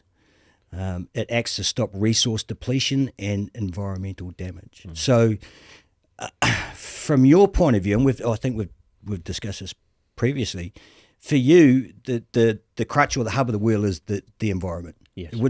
Am I correct in saying that? Yeah. I mean, it's definitely a major focus because at the moment, what we are tasked to do as businesses, corporations, and as consumers, we're all aimed at trying to reduce our impact on the planet, and particularly from a climate change perspective. Because a lot of what we're doing in our everyday life, and certainly in big corporations, we are contributing to climate change through carbon emissions, just through energy use. Because we need energy to produce food, we need energy to produce other products. Okay, so to break that down further, we're producing energy to do what we need to do, but the way we're producing that energy impacts on the environment. So we're burning coal. Yes. That affects the ozone layer. Yeah. Is that predominantly the problem, the ozone layer? It's not the ozone as such. So the ozone was consequences of us using certain sprays, sort of like deodorant sprays, particularly as well. Back in the day, they've all changed now because the propellant on the propellant, yeah. Exactly. Yeah. So what we're talking about now is with climate is when you've heard about greenhouse gases, it's that the abilities that gases can't escape from the environment, from the atmosphere. So they're going up and they're bouncing back down. Okay. And that's the greenhouse gas effect. Yeah. So and what happens there is that when you get an excess of carbon dioxide in the atmosphere, that alters the way that heat can travel up and certainly down. Okay. So yeah. So that carbon or carbon monoxide. Am I true in saying that we've got some scientists working on reducing the amount of carbon in the atmosphere? Yep. As we speak? Yeah. So, there's heaps of research that's been done and certainly looked at carbon levels as they sit today versus back in time, and a lot of that's come through those ice cores from Antarctica and other areas. But yeah, certainly the science would tell us how much carbon is in the atmosphere, but then what we're doing as industry and as consumers is trying to reduce our carbon emissions, as best we can. And that's through, as you were saying about, a lot of factories are powered by coal-fired electricity or gas, and that's fossil fuel that's been locked up, in the Earth's crust for millennia. And what we've done is we've extracted, we've burnt it, and what we're seeing is a result of those carbon emissions from doing that practice. And it's only going to get worse. It is, and this is the thing, it has got worse in that, so since the Industrial Revolution, because we, through innovation, humans being humans, we've developed things, we've developed systems, we've been really innovative in what we do in terms of turning, producing energy from coal and gas. So we've seen a massive rate of change over the last 80 years. And that's the bit that's caused this shock at the moment, because it's the rate of change. The rate of change over the last 80 years has just been so great that the planet, the natural systems just can't keep up. That's the issue. So what we're trying to do is slow that down so that the planet can cope. If we stay on the same trajectory, what's the outlook? The outlook's not... Give me a doomsday scenario. So the outlook's not great in terms of, we're going to get warmer as a planet, across the globe. And, people say to me, we're only talking about 1 or 2 degrees. That doesn't sound like a lot. And it doesn't. In fact, some people would welcome that. Well, especially your geese and friends, for sure. Right. But I say that it's a term of endearment, Yeah. obviously, for all those geezers listening out there. Exactly. It's just how I relate to you. You can call me a Kiwi, you can call whatever. It goes both ways. yeah, Goes both absolutely. ways. Yeah. No, and that's it. You know, you would do because you'd think, well, actually, it's going to get a bit warmer. It's it's going to be a bit more friendly as a climate, and what's the issue? But what it's doing is basically just disrupting weather patterns. So what you get to see is a intensity of weather patterns. That's the issue. So Because I said to you, and this is obviously we've referenced this discussion because this probably happens to you a lot of the time when you talk about this. I said everything's cyclical. So this whatever's happening on Earth at the moment is part of the existing environment, and then we're probably not going. We may not be around in another 1,000 or 10,000 years, and the Earth, as we know it, it's just going to keep doing what it's been doing for millions of years, billions of years. Yep. So my question to you is that why should we give a shit? To be quite blunt, and as I said, I'm trying not to sound ignorant, but I'm probably thinking the same as what a lot of other people are thinking. Yeah. But you tell me, Yeah. why should I give a shit? Why should you give a shit? I think for me, it's And this is as a Yep. 50, like we're same age. Same age, exactly. So right. we're the same point of view. We have the same outlook on life. Yeah. The same sort of hopes and dreams. Yeah. But you're more passionate about one thing than what I am. Yeah. Yeah. And I think for, like you say, for us, we probably, we are already being impacted, but we're not going to be as impacted certainly by the time we depart this earth. But yeah, it's the next generation and that generation coming behind them. So like, you think about your son and others. And I often refer to your 10-year-old now who will be 30, 35 in 2050. The climate that they'll be living in will be totally different to what we're seeing today if we don't do anything different. What does 2050 matter? Because there's a lot of reference to 2050. We're talking about the Paris Accord. We're talking about other world deadlines for fixing shit. That's it. So that was pretty. Did you notice fixing shit? Fixing shit. That was. I was trying to think of better words to use, but it just came down to the world fixing shit. Which once again, try not to sound ignorant. I think that's a great framing because it is. We got to fix shit for 20. So 2050 was set aside. So most of the countries around the globe decided that what we needed to get to was a net zero effect, which was basically equalizing the amount of emissions that we produce with the amount of sequestration or carbon capture by that period. Do you think that's possible? I still think it's possible. I think the technology's there to be able to do that, and I think there's definitely still a will amongst most countries. Take aside the political will in the States at the moment. China gets a lot of criticism, but then China's doing so much more in terms of renewable energy. In itself, it produces most of the solar panels, a lot of the sort of You think about China, and I did some research today. Yeah. Sure that they're putting a lot of as a nation, there's a lot of output, and the reason is that they're producing a lot of shit for other countries. Yeah, exactly. And they're snapping together iPads so that somebody in the US can consume it. And they're bearing the brunt of it. Now, I know it's been since 2012, I think 2013, that they said we need to do something about it. And they are actively doing something about it. So I think they get a bad rap. Yeah, they definitely get a bad rap globally. Yeah. But you got to look at it. You got to look at the numbers. Yes. And I think they're doing a good job as opposed to other nations. Indeed, yeah, because they're still the largest emitter. States aren't too far behind them. But when you look at what China's doing, like you say, they're making big changes, and they're using so a lot of what they produce actually in terms of solar panels, wind turbines, and the rest of that technology, battery power now, it's actually staying within China. A lot, they're major exporters, but they're utilising most of that within their own country. So they've seen the light. You've got places like India producing some of the, got some of the largest solar panels on the planet. Largest solar parks on the planet, so solar farms as such. These countries that you wouldn't expect, or you've heard one story and actually there's something else that's occurring. I mean, even in the States at the moment, you've got dear old Donald, who's a climate skeptic, and he's told corporations forget that climate change is a hoax, blah blah blah. But actually, when I talk to my colleagues and other people within the States, everything's carrying on, as it were, because You'd want to fucking hope so. They are doing, because look, it's a trade issue.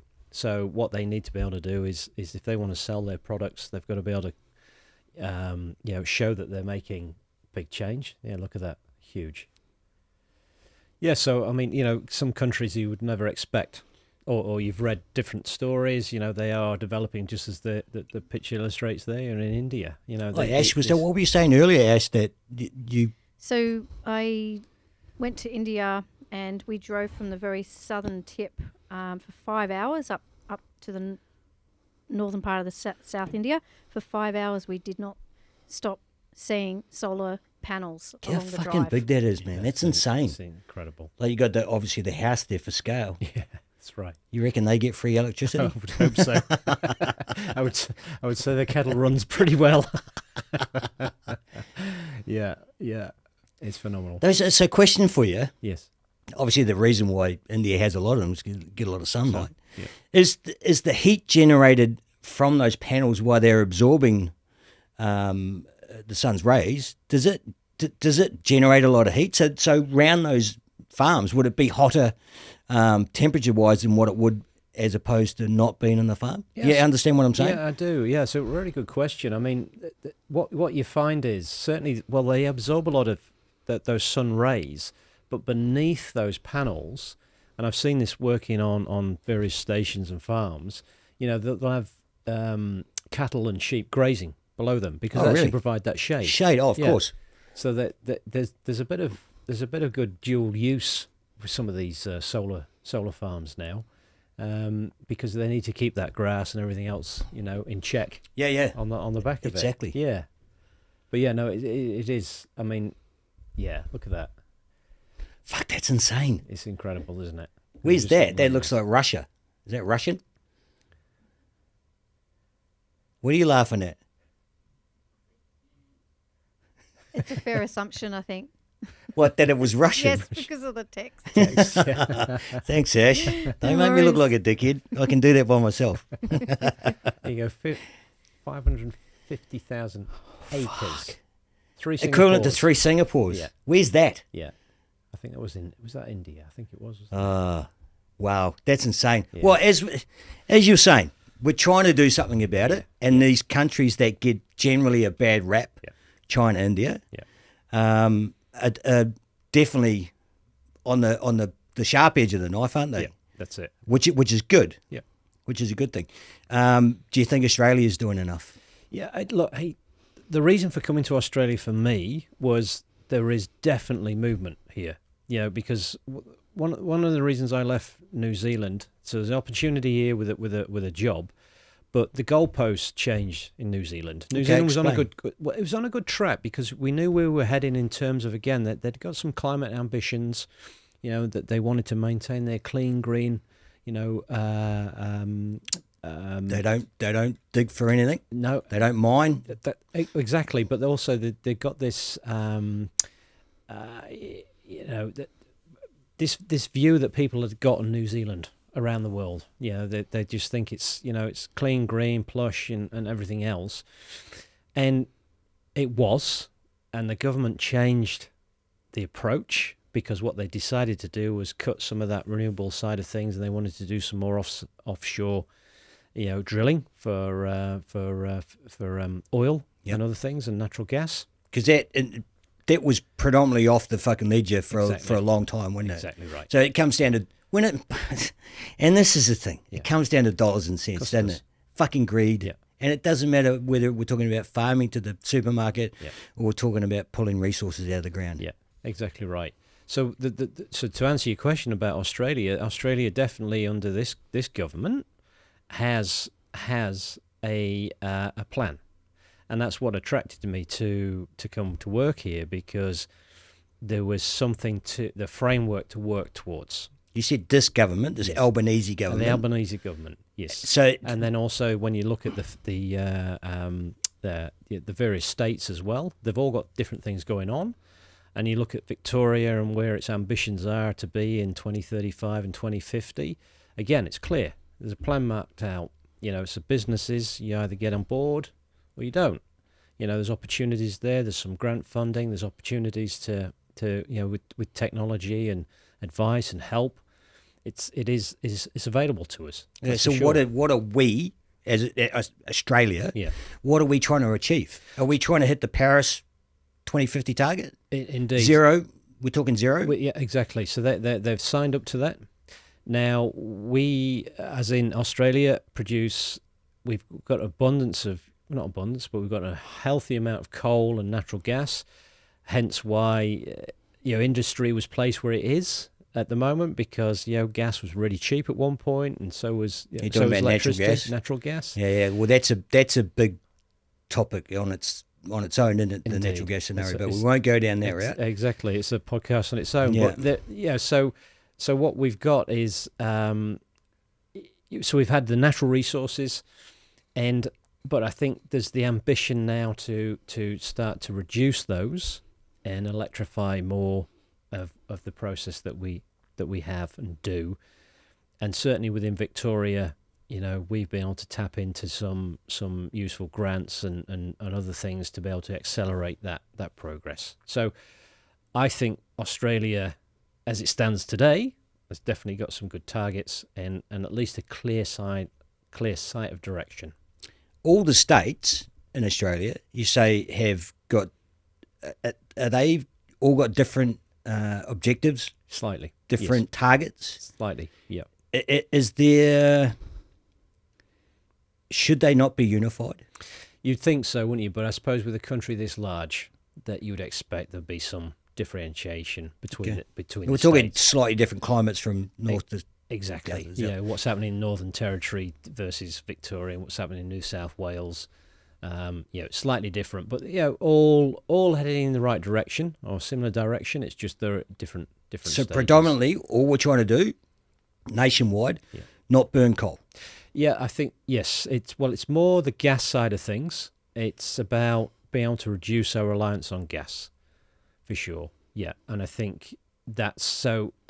And I think we'll come on to it in a bit. Is then the challenge is the infrastructure.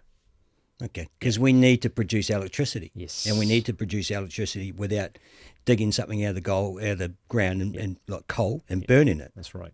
Well, let's have a look at this video, Ash. I mean, we talked about this prior to recording.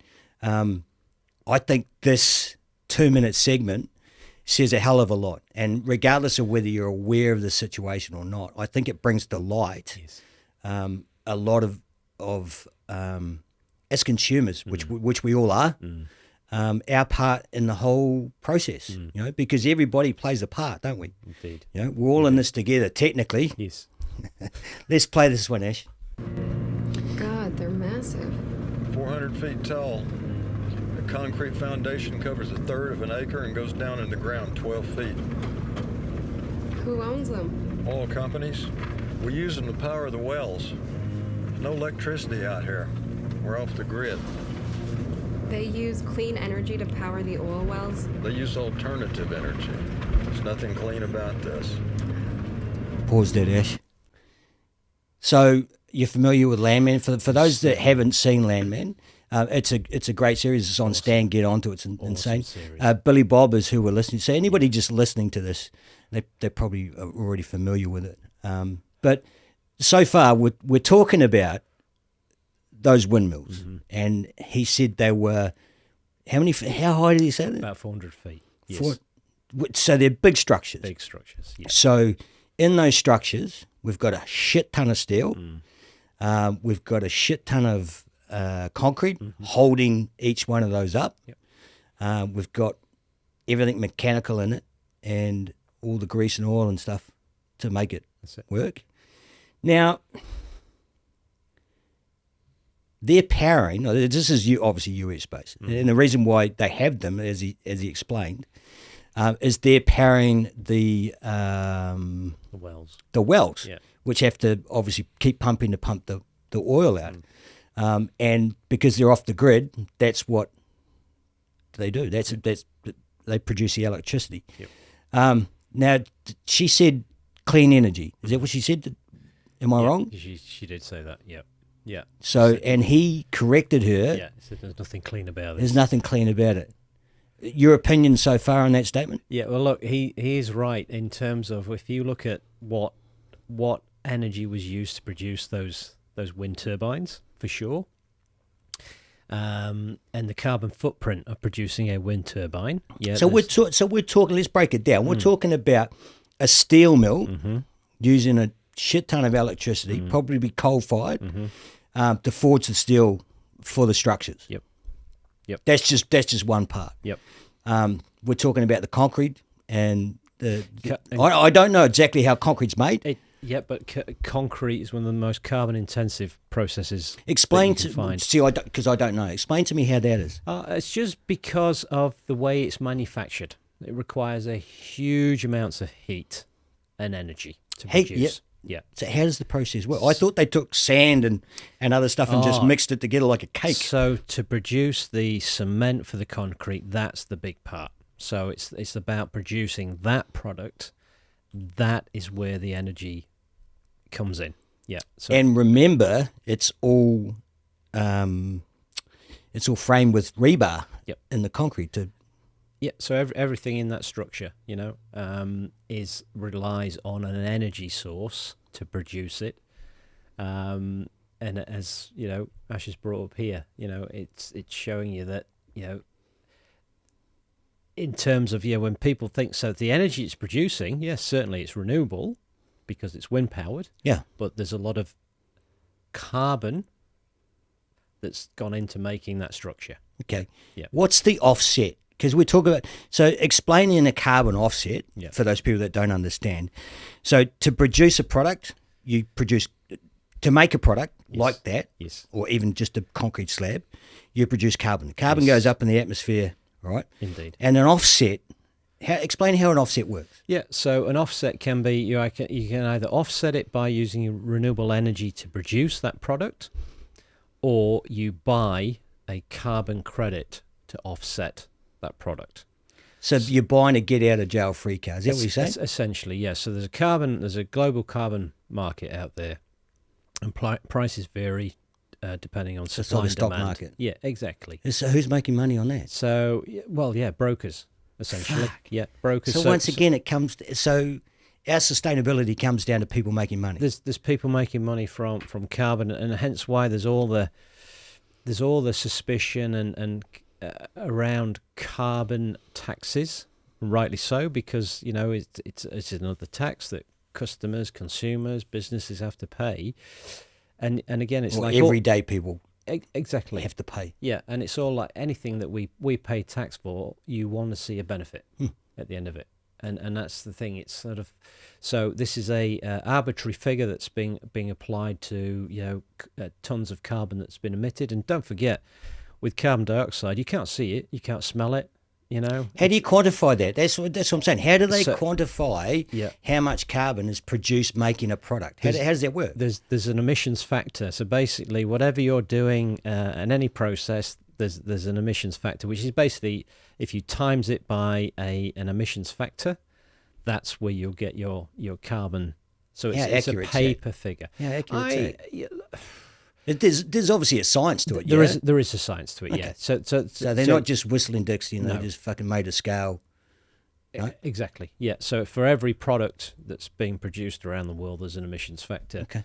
And yes, there's science to back it up. But yeah, and unless you're actually measuring everything, then it is just a paper figure.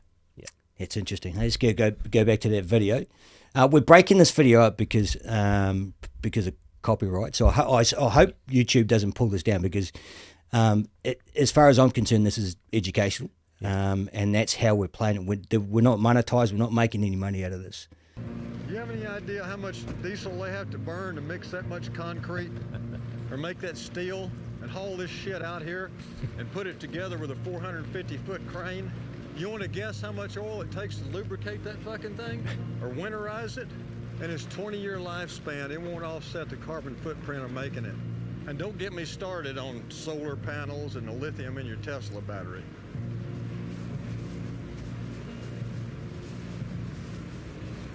And never mind the fact that if the whole world decided to go electric tomorrow, we don't have the transmission lines to get the electricity to the cities. Pause that there, It'd Ash. take 30 years if we started. True statement. Yeah, true statement. He's nailed it in terms of, again, without knowing all the specifics to that. But yeah, generally, you've got to factor in, as he said, the carbon that's gone into making that product, certainly with the wind turbines, but also the infrastructure is key. So electrifying, and look at Australia as a case in point. Electrifying is a great idea, but if you haven't got the infrastructure, we won't be able to get the power from A to B to do that. And that's where a lot of the people like AusNet and others are now focusing their attention, because as this starts to increase, more and more people are have got their own solar panels on at the home, and businesses are starting to implement that. Then it's creating pressure for them in terms of those loads during certain peak times of the day, but also it's going to take a major upgrade in some areas. Well, let's just talk about charging your EV. I mean, over the Easter break, there was a lot of stuff on social media where there was queues. Yeah. I mean, obviously we're in a unique situation at the moment with the war and the fuel, and we've got all these EV owners fucking rubbing their hands together thinking they're doing good, and yet they're in a queue to charge their EVs in the middle of Victoria. Yeah. You've got to... Well, for me personally, I've got a bit of a smile on my face. Look, I don't. You're an EV owner, obviously. I'm not an EV owner. I could be an EV owner, and I can see the pros and the cons of it. But yeah, it's hard not to feel smug when you're driving a petrol car. Yep. Not right at the moment, because we're in, as I said, a really unique situation. But I mean, if the war wasn't going on, and that social media post was up there at a period, I'd go, there you go, you bunch of wankers. How good's that with your tree hugging? Once again, try not to sound ignorant, but I do love the word tree hugger. Yeah. And that's one thing I've had targeted at me for many years. And does that annoy you? If I called you a tree hugger right now, would you be upset about that? Look, obviously it's in jest today. I've got a really thick skin. Yeah. But no, it still does, because I'm a businessman, and what we do in sustainability, it's all about efficiencies. So efficiencies and risk management. It's nothing to do with tree hugging. We don't wear sandals. We don't wear linen clothing. All of that. We're not praying to the moon at certain times of the it's So we're realists in a business sense, because what we're looking at as in sustainability is, so from a corporate business point of view, they're looking at fiduciary periods of 3 months, each, so that's that quarterly reporting period. Governments, come in and out 3-4 years, make statements that. For sustainability, you are looking at 10-20 years, and we're always looking that far out. So we're looking at what we can do today, but a lot of what we won't see the benefit. We said that earlier. We won't see the benefit for the next 10-20 years. So the stuff I'm doing today, I probably won't see the benefit of it. But knowing that you're making a difference, making a difference. Yeah. So I think the difference with a lot of sustainability professionals is you've got hope and realism, but really what it boils down to is committed. Because if you're not committed, you wouldn't do anything. And that's the thing, because you can't rely on hope, because you'd be just, it's very airy-fairy. Well, it's fleeting, isn't it? It's just floating in the wind. Realism would tell you, we're all fucked. Let's not do anything. So in the middle of that is the committed part. So you got to just carry on, do what you do, small steps, and then, and then look, there's thousands of people like me and working in businesses around the globe, all trying to do the same thing. And it's those small steps that make a difference. Do you think it's going to make a difference? I do. Yeah? Yeah, I do. And I say that because... Is that a hope or a wish? It's definitely not a hope.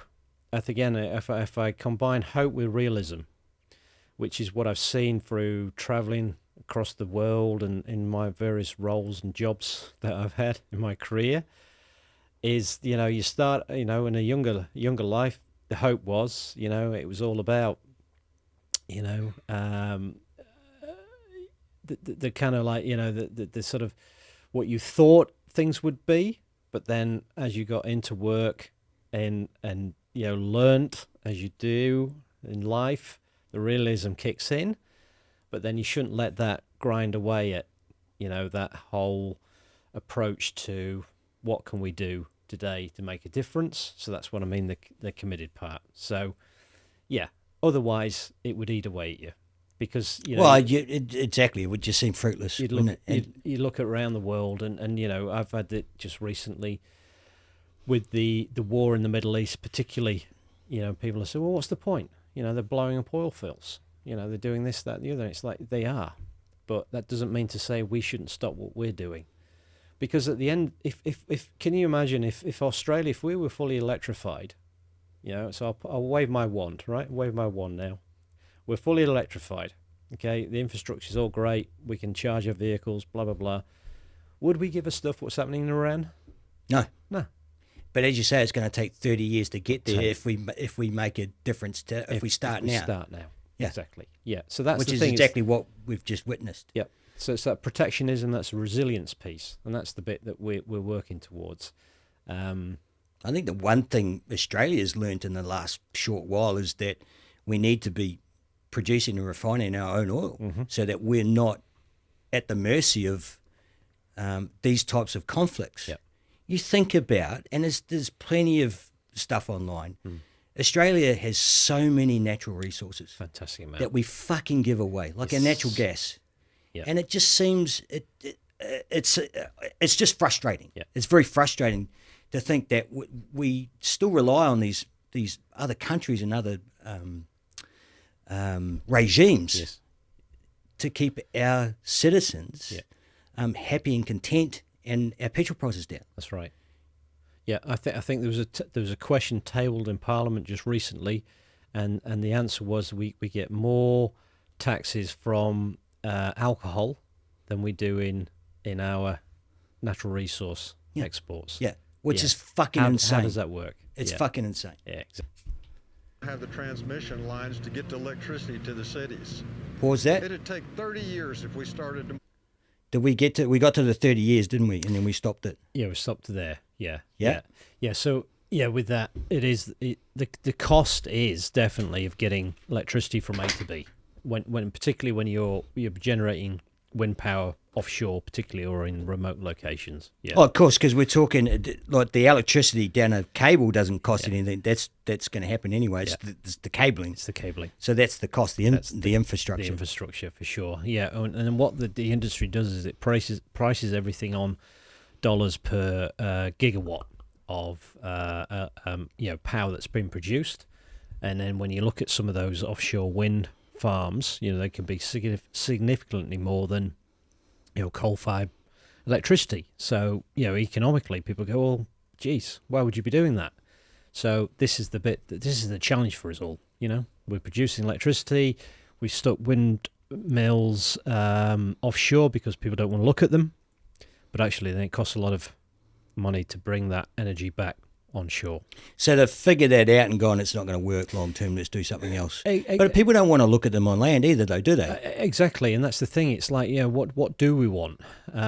Because so if we want cheap electricity, if we want cheap power, we've got to put up with some windmills or solar parks. Okay, so why isn't Australia doing solar farms? Well, they are but not to the extent of India or China. No. Not to that. You think about all that land we've got out there in the middle of fucking. Exactly, and there's been. I say we. Yes, we as an imposters. Yes, a couple of New Zealand citizens. Yeah, but yes, they've identified. I mean, look, the sun potential of Australia has been identified for many years. It's got that. Yeah, it's just. Why aren't we doing enough? So I think there's discussions to have those parks up, further in other different parts of the country that just have that sun all year. But yeah, it's just, again, it's political will. I think the different federal governments working together. But State governments. don't they all agree that we should be doing something? I think they do, but I think it's all about, it's all posturing, isn't it? Is it dollars and cents? Dollars and cents always, and what, others want, and Hypocrisy and fucking red tape. there is that. Does that frustrate you knowing what you know? Red tape does frustrate me, and I get it, in some respects, because we've got to do things at a pace, and we can't. We're not dictators in terms of what we can and can't do, but yeah, it frustrates me the pace that we go sometimes, for sure, because as each year rolls by, we're losing an opportunity. If you had a choice between a position in Australia and same position in China, which one would you take? Knowing what you know now.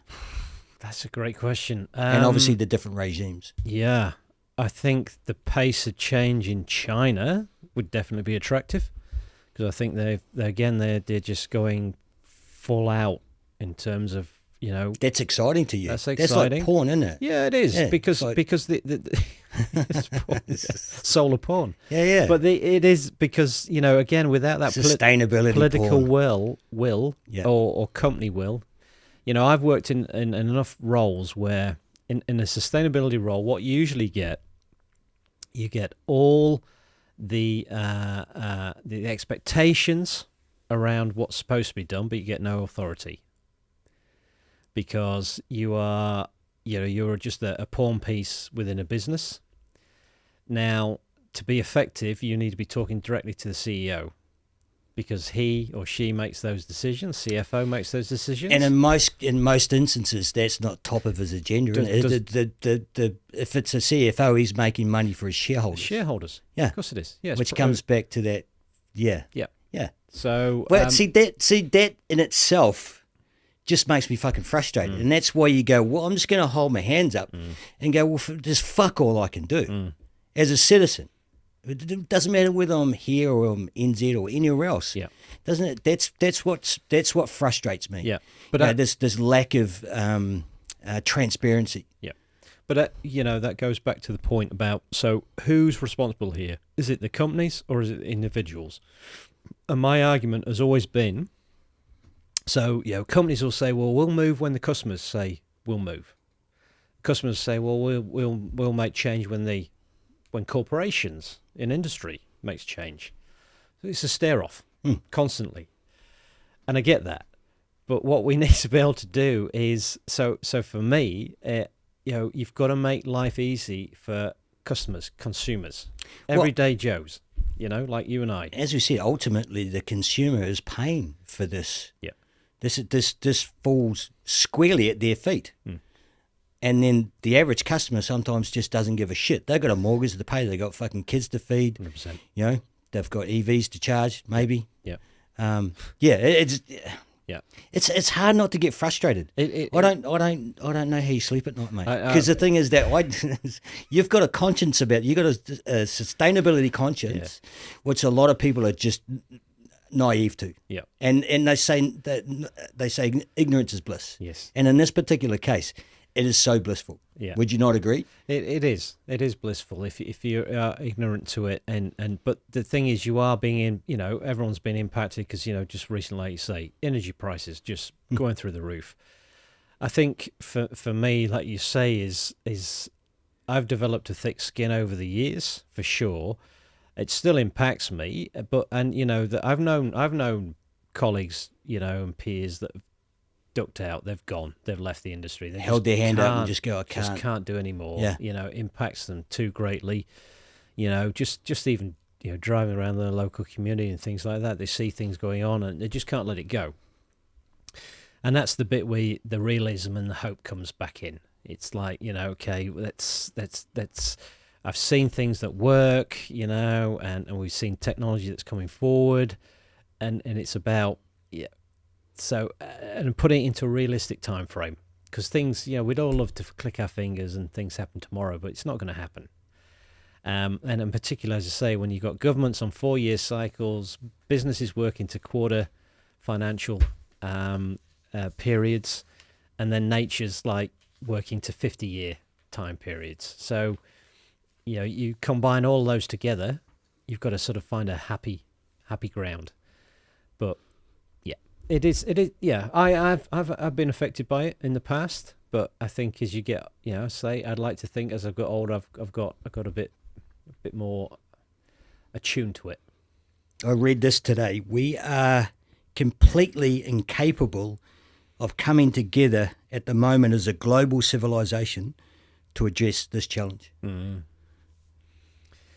Yeah, no, it's a great comment. I think, and what it takes is that will of everybody.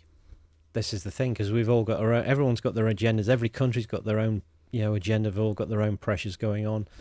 Us as individuals, we've all got things going on in our lives that means we got to make decisions, as you say, about what's best for you and your family. But yeah, collectively. And it's what's interesting, and I've seen this comparison drawn a lot, is when COVID occurred, there was a definite will. Oh, we don't use the C word over here. No. So, no. I'm joking. Every podcast, we cannot avoid the C word. I know, and we're 5 years down the track. But it is ingrained in our history, unfortunately. It is. Sorry, carry on. Either pre or post COVID. Yeah. But the context there is there was a will to develop a vaccine or vaccines really quickly to overcome this. And if we adopted the same mindset to climate change, then you'd see things accelerate. And that's the bit I look at it and think, hold on a second, this is actually existentially a bigger threat than COVID ever was. Okay, let's go the next step from that. We're trying to colonize Mars. We're trying to maybe at some point terraform it. Why wouldn't you put all that time and effort into fixing Earth? Agreed. When you think about it, and I was reading another thing today, I was watching a video, how lucky we are to be alive here today, drinking great fucking whiskey, and we're not in a simulation. Exactly. B, to be on a planet that, in the scheme of the galaxy and the universe, is so fucking unique that we've got this perfect combination that's gone from single cell life to what we have today, which has happened over 4 billion years. Yep. And that chain has not been broken. That chain of coming from single cell has not been broken throughout that 4 billion. How amazing is that? When you look at the fucking scale of it. Yep. So going back to people talking about Elon Musk, sure, go to Mars, fine, that's great. Interstellar travel, go from planet to planet, that's fine. But if you've got the technology to terraform a planet, you fucking fix your own planet first, wouldn't you? Yeah.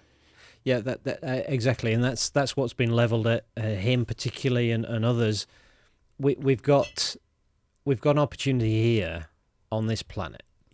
As you say, it's been created over billions of years, and it's only over the last 100, 150 years we've seen major change, and that's population growth and everything else that's occurred. And is the answer just to fly off to another planet? I don't think so. I think there's still opportunity here. I think when you look at the like say that the billions that could be spent, that they're spending on colonizing Mars, definitely could be deployed on Earth.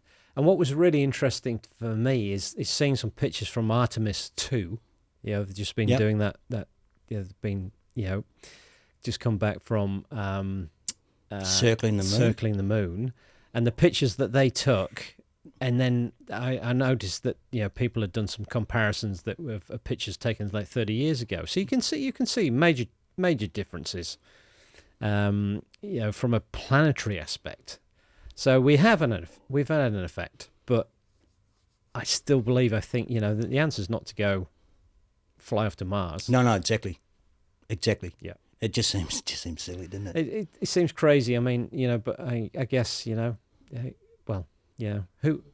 who's the question how he thinks, but yeah, I don't know. I think we. There you go. Ash has got the two comparisons. Now, so we're talking about camera technology from what's 68? So that's 40, 60 years ago, isn't it? 60 somewhere. Almost 60 you years. do the math, yeah. 60 years, yeah. So looking at that, what do you see?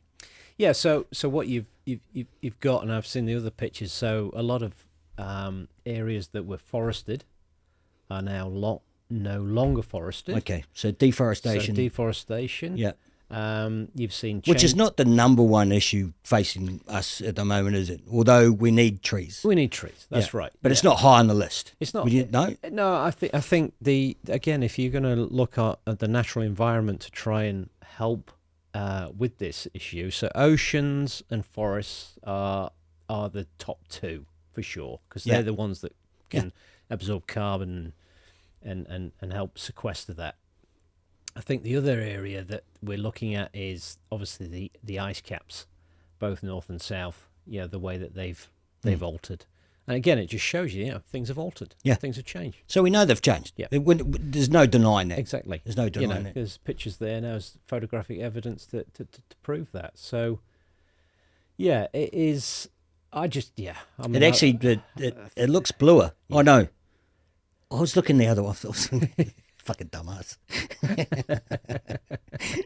Somebody's put that in Photoshop. I mean, anybody can do that. Of course they can, and this is the thing. You always when you look at anything on the socials. Oh, I know exactly. So what is real? What's real? Exactly. What is real? Totally. Hey Ash, let's go back to that video. I want to see what Billy Bob's got to say. And unfortunately for your grandkids, we have a 120-year petroleum-based infrastructure. Our whole lives depend on it. And hell, it's in everything. That road we came in on, the wheels on every car ever made, including yours, it's in tennis rackets and lipstick and refrigerators and antihistamines, pretty much anything plastic. Your cell phone case, artificial heart valves, any kind of clothing that's not made with animal or plant fibers, soap, fucking hand lotion, garbage bags, fishing boats, you name it. Every fucking thing. And you know what the kicker is? We're going to run out of it before we find its replacement. It's the thing that's gonna kill us all as a species. No, the thing that's going to kill us all is running out before we find an alternative. And believe me, if Exxon thought them fucking things right there were the future, they'd be putting them all over the goddamn place. Yeah, how true is that? Yep. How true is that? That's for sure. Because when you think about all those products that are produced with petroleum bases, so we run out of that. What do we do now? Exactly. Nobody's got chapstick. No. Nobody's got. Chicks aren't going to wear. Is there going to be like a Mad Max scenario where we're going to be fucking fighting over chapstick and lipstick and rubbish bags? I think we'll be fighting over water before we're fighting over water. chapstick. You reckon? Yeah. There's a lot of people investing in water. Do you agree we've got a shit ton of water? We've got a lot of seawater. Exactly. I mean, like 2/3 of the planet is water. It just happens to be water we can't drink. So there's arguments for desalinization, and there are those plants, it's happening. We've got a pretty nice one down here in Victoria, haven't we? Exactly. Yeah. But again, it never gets used. It takes a lot of power to do that. Of course. So our fresh water is only like 1 or 2% of the total water that we can actually tap into. So we're going to be running out of natural resources, and then we're going to be running out of water. Yeah. So does that mean our climates are not going to be having water in the skies? Yeah, so to the water cycle, there'll always be water, because that water cycle, it never changes. But what happens is the water intensity. So what it'll do is it'll fall at different times of the year and different amounts. Whether we can capture that is debatable, because if it's falling in such a high volume, you can't, because we've seen it washes away. It washes away, the storms and everything. Yeah, and it takes everything in its path. And that's the key, really. It's how we utilize the water that we've got, what we're using currently, how we capture it in the future. So there'll always be that water there, but it's just the fact that it's changing in terms of the way that it's either falling or evaporating. He said, what do they say, 120-year sort of outlook on running out of oil. And of course, you've got coal as well, other natural resources. Is that an estimate, a genuine estimate in your mind? Yeah, I think. I mean, the states. I mean, they do a lot of mining. Yeah, they mine a lot of oil. Yeah, So you got all the oil in the Middle East as well too. Yeah. So that's. Are we worried about? Are you worried about that? As we say, we're talking about your kids, grandkids. We're talking about second, 3, 4 generations down the track. Yeah. I think with that, no, I think if we follow the path that we do, so we're going to be blended in for the next 10, 20 years, which is we're going to be using fossil fuels, but we're also going to be using renewable energy as well. Yeah. So I think as long as we continue on that path and start to wean ourselves off of fossil fuel over time, then the reliance on that and we'll be able to sort of weather that storm, I think. But yeah, if we weren't doing anything now and thinking 100 years that's all gone, we're still going to be pulling oil out of the ground though, regardless of whether we're putting it in our cars or not. Yeah, we got aviation fuel for a start. Yeah, I mean, what's the alternative to aviation fuel? They're trying to produce an alternative for that as well. So, but again, it's all about volumes, cost involved with that. So they're doing trials. The various airlines doing trials with that at the moment. So there's a real scenario where one day shit's going to dry up. Yeah, certainly. I mean, realistically, so it will eventually dry up. I think you're looking at oil drying up. You're going to look at water sources drying up at some point as well, because a lot of these aquifers that have been been reliable for the last 40, 50 years, they're starting to get less and less. So yeah, there's going to be a point. And that's what I mean about if we can start to wean ourselves off of those and make that transition over the next 50 years, then we've got a chance. Okay, what do you hope to see before you die? What are we talking realistically? 25, 30 years? 30, yeah, that's right. I hope so. When you think about it, it's like, how many more summers have I got? Well, exactly. When I keep talking about 2050, I thought, Am I gonna get that far? And well, we all hope we do, don't we, Ash? That is what 24 years. 24 years. Yeah, this is it. That'll put us in the early 80s. Yeah, early 80s. I would like to see us. I think definitely of that blended mix with the majority of energy being produced renewably. I'd like to see us in a more of a stable state, so that these world shocks that we're seeing at the moment in Iran, they become less and less because countries have got the shit together. We've got a plan. Well, let's look at it from the other angle. When resources and that gets sparse, who's going to be fighting over those resources? Exactly. We're talking about governments and regimes. Yep. That are going, well, we've got to protect our people. We've got to protect our way of life. Yep. There's going to be more wars fucking purely over resources. Potentially, yeah. It's a Mad Max scenario. I can't think of my son having to deal with that situation. Yeah, no. When you look at it. Yeah. Because he's going to be, at 16, he's going to be right in the sweet spot.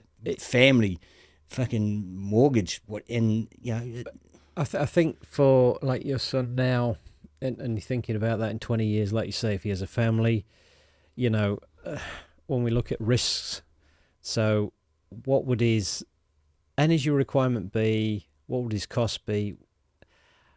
Insurance is the key now. What do insurers insure against? Well, it gets to the point where you just can't afford insurance, isn't it? Because it's just like healthcare. Yeah. It just gets fucking worse and worse, doesn't it? When you think about it, it's exactly what you're saying.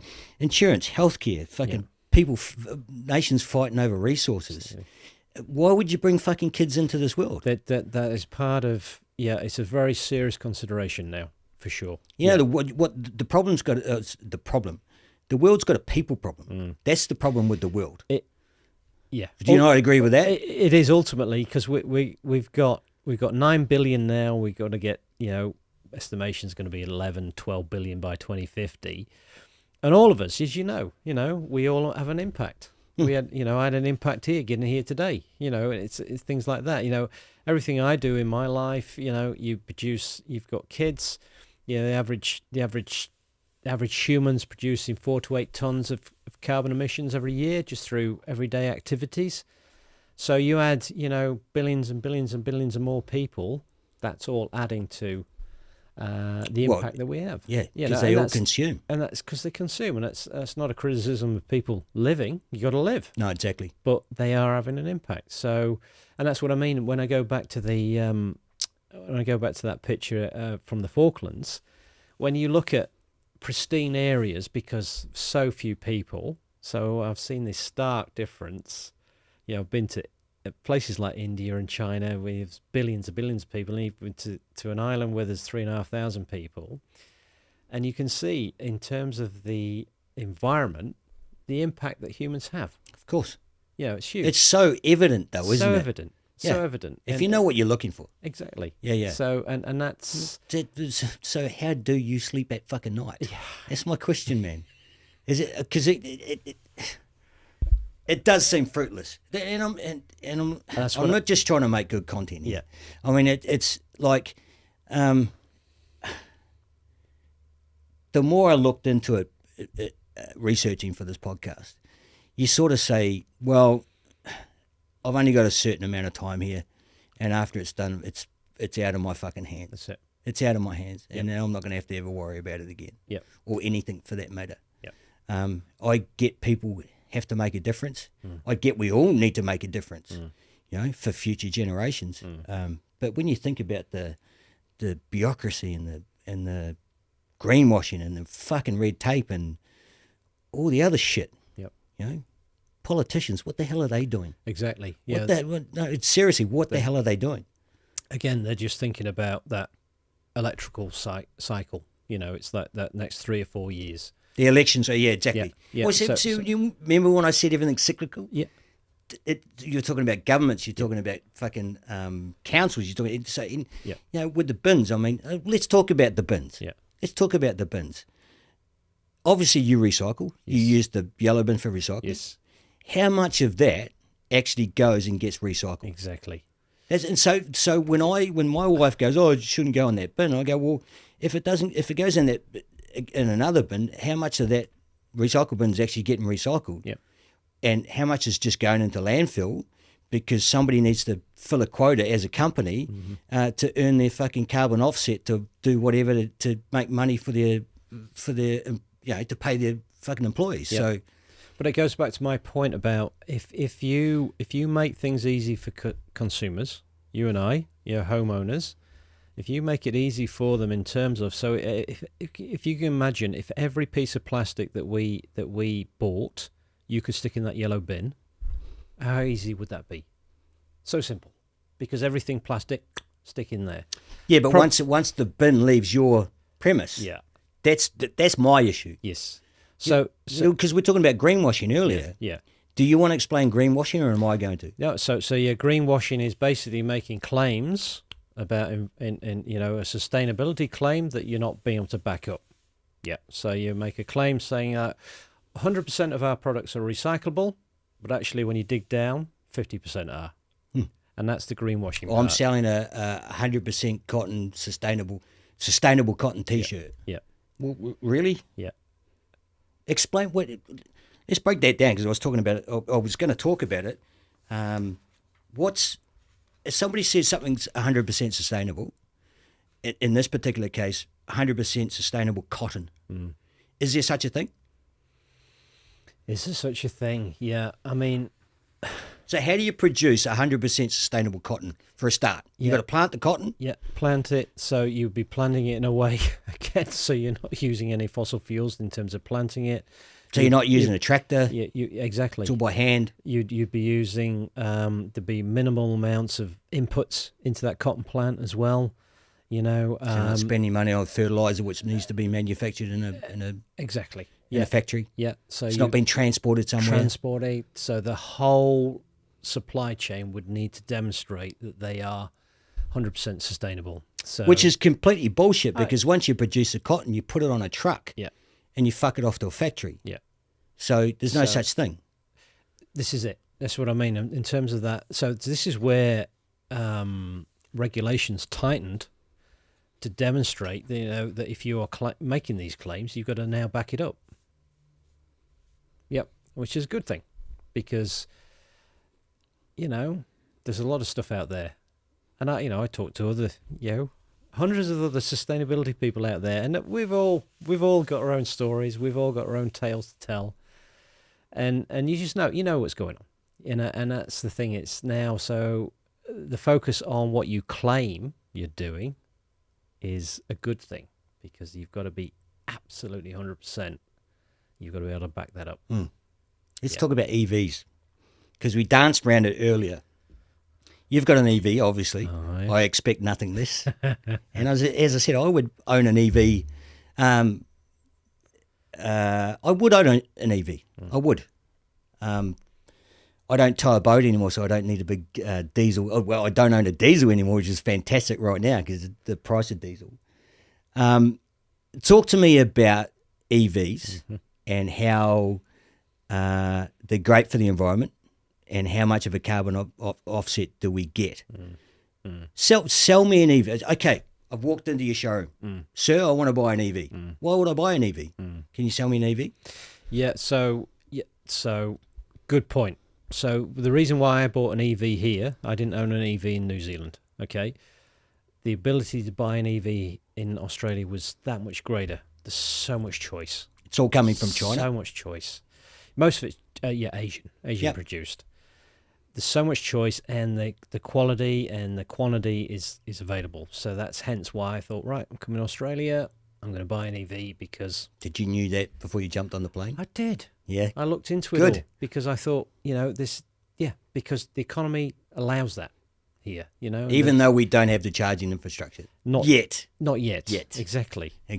So that to me was a no-brainer, and it wasn't just because of my role, but I'd always wanted to own an EV, even in New Zealand, but again, the charging infrastructure wasn't there, and the choice as well. And the pricing would have been. And the pricing was just off the charts, whereas here it's available and it's affordable.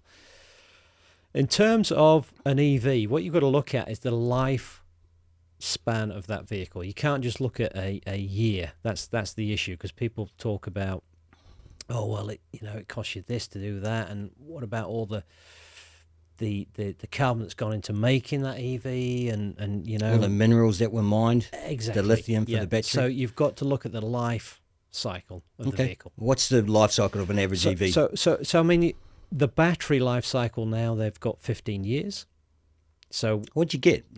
It's a Kia, yeah? Yeah, I got a Kia. So you got a 15-year warranty on the battery. 15-year warranty, which is pretty fucking good, isn't it? It's amazing. Well, petrol cars you get 3 to 5 years, 5 to 7 years on a petrol car. Yeah, and that's all based on the amount of charges it takes. So charge it up, run it down. Charge it up, run it down. So they've done a calculation of how many over those years, how many times you'll charge it. And we're talking, what, a 400k range or something? It's 450. That's pretty good. Yeah, it is. And I think for me, so when you look at transport in Australia particularly is one of our largest emitters of carbon, naturally, because people are still driving diesel petrol vehicles, and from that you're going to get carbon emissions. I think the argument about the vehicle itself, I think that's starting to diminish a little bit in terms of, yes, there's minerals being extracted to produce the battery, absolutely. And is it being extracted sustainably? Exactly. Are we using child labour, which goes back to the social side, and then who's getting paid? Are they getting paid what they should be paid for the resources in the countries that they're getting extracted from? Exactly, and again, it's like oil. There's certain parts of the globe that have abundance of these minerals, and Ukraine being classic example. Hence why the Americans did a big deal with Ukraine over the war, because they wanted the minerals. Yeah, absolutely. And and that's why China's doing as well as it is, because it's got access to all the minerals. Yeah. So, but what encourages me is when these batteries get to the end of life, is you can then strip them down and you can take those minerals back out and you can recycle and repurpose it. So that there's I think that argument's starting to diminish a little bit. But I get the point. You know, it's still taking energy to produce a vehicle, but the energy of that vehicle over a 5 or 10 year period is definitely far less than if you were running a fossil fuel vehicle. Okay. Yeah. So I think there's there's some wins, but obviously it's not a clear cut in terms of, this is absolutely what we need to do. So it's not a clear path forward. Is that what you're saying? Well, it's definitely a clear path forward. I think from where EVs started, even when I started looking at them about 10 years ago, to where they are now and where they might be in 10 or 15 years. Well, when you think of the rate of growth in incredible AI and all the rest of it, yeah, you sort of think in the next 2 to 3 years, there's going to be more developments. But we're in the right. We're heading in the right way. I think so. I think as if we can, and even you're starting to see heavy, industry using it now, like big trucks, appearing on roads now with battery powered. Excavation. I was reading the other day about one of the big mines. One of the huge excavators there is now powered by battery.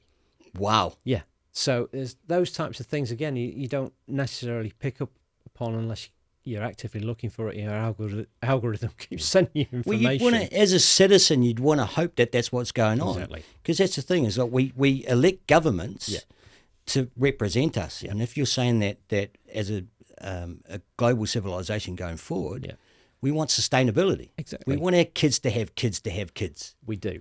That's the key. We want what I'd love to be able to see is like your son and others, of that age, that aren't going to get impacted by what we do today, because they would look at us and go, why the fuck did you not do something about this, Dad? Why did you not do something? Yeah. What were you thinking?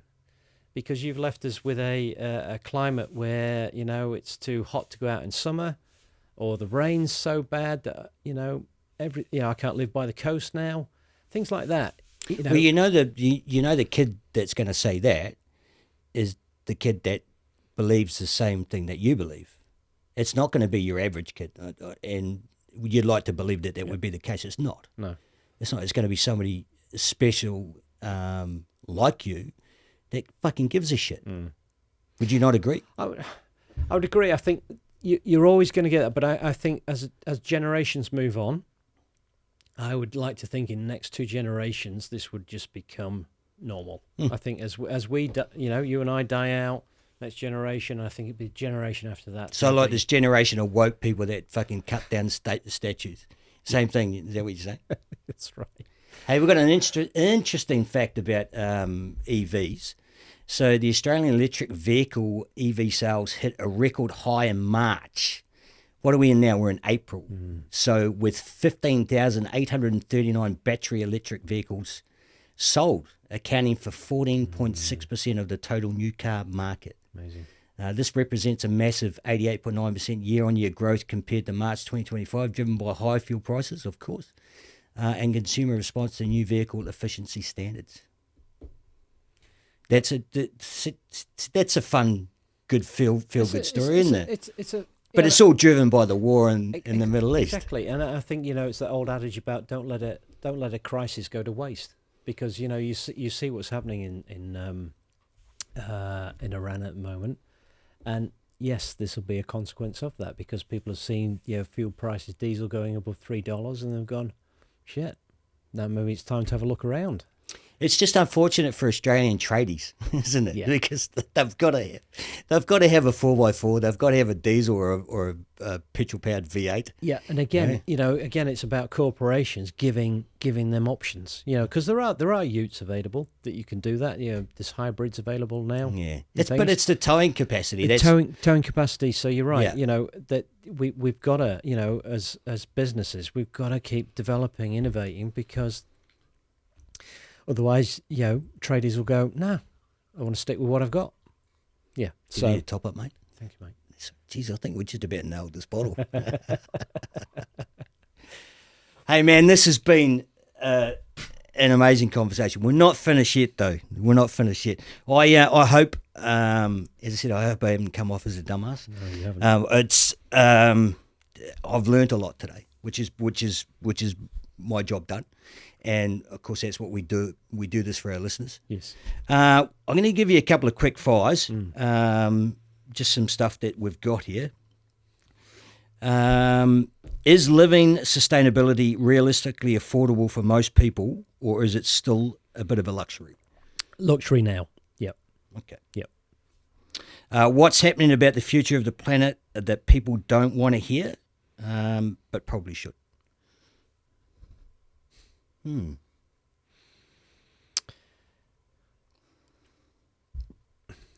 all right. Take your time, mate. That's all right. We're not in a hurry. Yeah. No, it's a great question. Just say that again to me. What's something about the future of the planet that people don't want to hear, but probably should? Yeah. I think we covered a lot. I think it is the fact that, things, probably prices are probably going to increase before they decrease. I think that's probably key. I think the long term here, we're probably going to, as a generation at the moment, we're going to take a hit. We're going to take a hit for our For a very good reason. Next generation. Yeah. We are. The boomers have had their time. And they're sat on their wealth and everything else. And I think we're this generation of Generation X and others that we're just going to have to, take it for the team. Take it on the chin. Yeah, exactly. Take it for the team. Exactly. Yep. For the average person listening right now, what are 2 to 3 changes that actually move the needle, not just make us feel better? What should we be doing? What should our listeners be doing? I think, look, just keep an open mind. Keep an absolute open mind to this. Investigate the options that are available to you. I mean, there's never been a better time to look at differences and doing things differently. I think the ability to through state investment and federal investment, there's ability to tap into some of those loans now that you can help you electrify your own businesses and homes. I'll definitely look into that.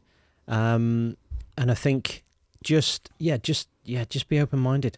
Be open-minded to it, because I think what we're seeing in Iran at the moment is it's a major shock, but Christ, we talked about COVID earlier. These things come around like 2-3 year periods at the moment. We get into a period where we think, oh, that's we're over that, and then something else just. Well, when you look at COVID, we got out of that, and we've got a high cost of living and supply and demand, and it's about cause and effect, isn't it? Yeah. Should individuals feel guilty about their footprint, or should the pressure be squarely on government or big corporations? Look, there's always a stare off between consumers and corporates. Corporates, to me, is where the action should be, for sure. I don't think you should feel guilty in what you're doing. You could, obviously, all of us could make a slight difference in what we do, and we talked about recycling earlier and things like that. Just making a bit of a change, but yeah, don't feel guilty. I think in part of what I get accused of is people changing their lives considerably, but it's not. We just got to continue living, but there are options that we can take. And again, it's those small things that make a difference. If you imagine across Melbourne, 5 million people population, if we just all of us make one small change. Okay, what's one small change in your mind? Well, what's an easy change? Yeah, for example, if all of us, we talked about recycling earlier, if one of us, if we decided that we're going to put it in the right bin, great, job done. Okay. Yeah, that as simple as that. So you've just said to me, dude, put it in the right fucking bin. Put it in the right bin, dude. Specific, because I'm not. Mate, it's been an absolute pleasure today. If you've got one sentiment left today to our viewers and our listeners, what would it be? Yeah, I think for me the sentiment is we're in a period of transition. Definitely, we're not giving up hope. This is the thing. There's realism involved here. I think there's real opportunity. for us all. And I like to think in the And our future generations. and our future generations. That's the thing. I think what we're doing is, as I say, at this period in time, we're taking one for the team, for the next generation. And I think if we can just think like that, you know, what we're doing is we're setting a good base for their, you know, our kids and their kids moving forward. But not to give up hope. You know, we're not going to hell in a handbasket. We are. I love that term. Yeah. I love that term. Mate, thank you very much. It's been an absolute pleasure today. And as I said, I hope our viewers and our listeners get something out of this. So make sure you like and subscribe. This will be coming out very shortly. And I can't wait to celebrate its success with you. Thanks very much. Yeah. It'll be my pleasure. Thank you so much. Thanks, Warren. That's a wrap, Ash. Yeah, thank you for tuning in and for your time. You know the vibe, I'm steady living until I die. It's a loose state of mind and we showed you that. Keep it authentic and real, I hope you coming back. Hey, make sure that you subscribe, cause we got it popping all the time and it's going down. If you wanna elevate, wanna live a better life, keep it locked here. You know it's a loose state of mind, let's go.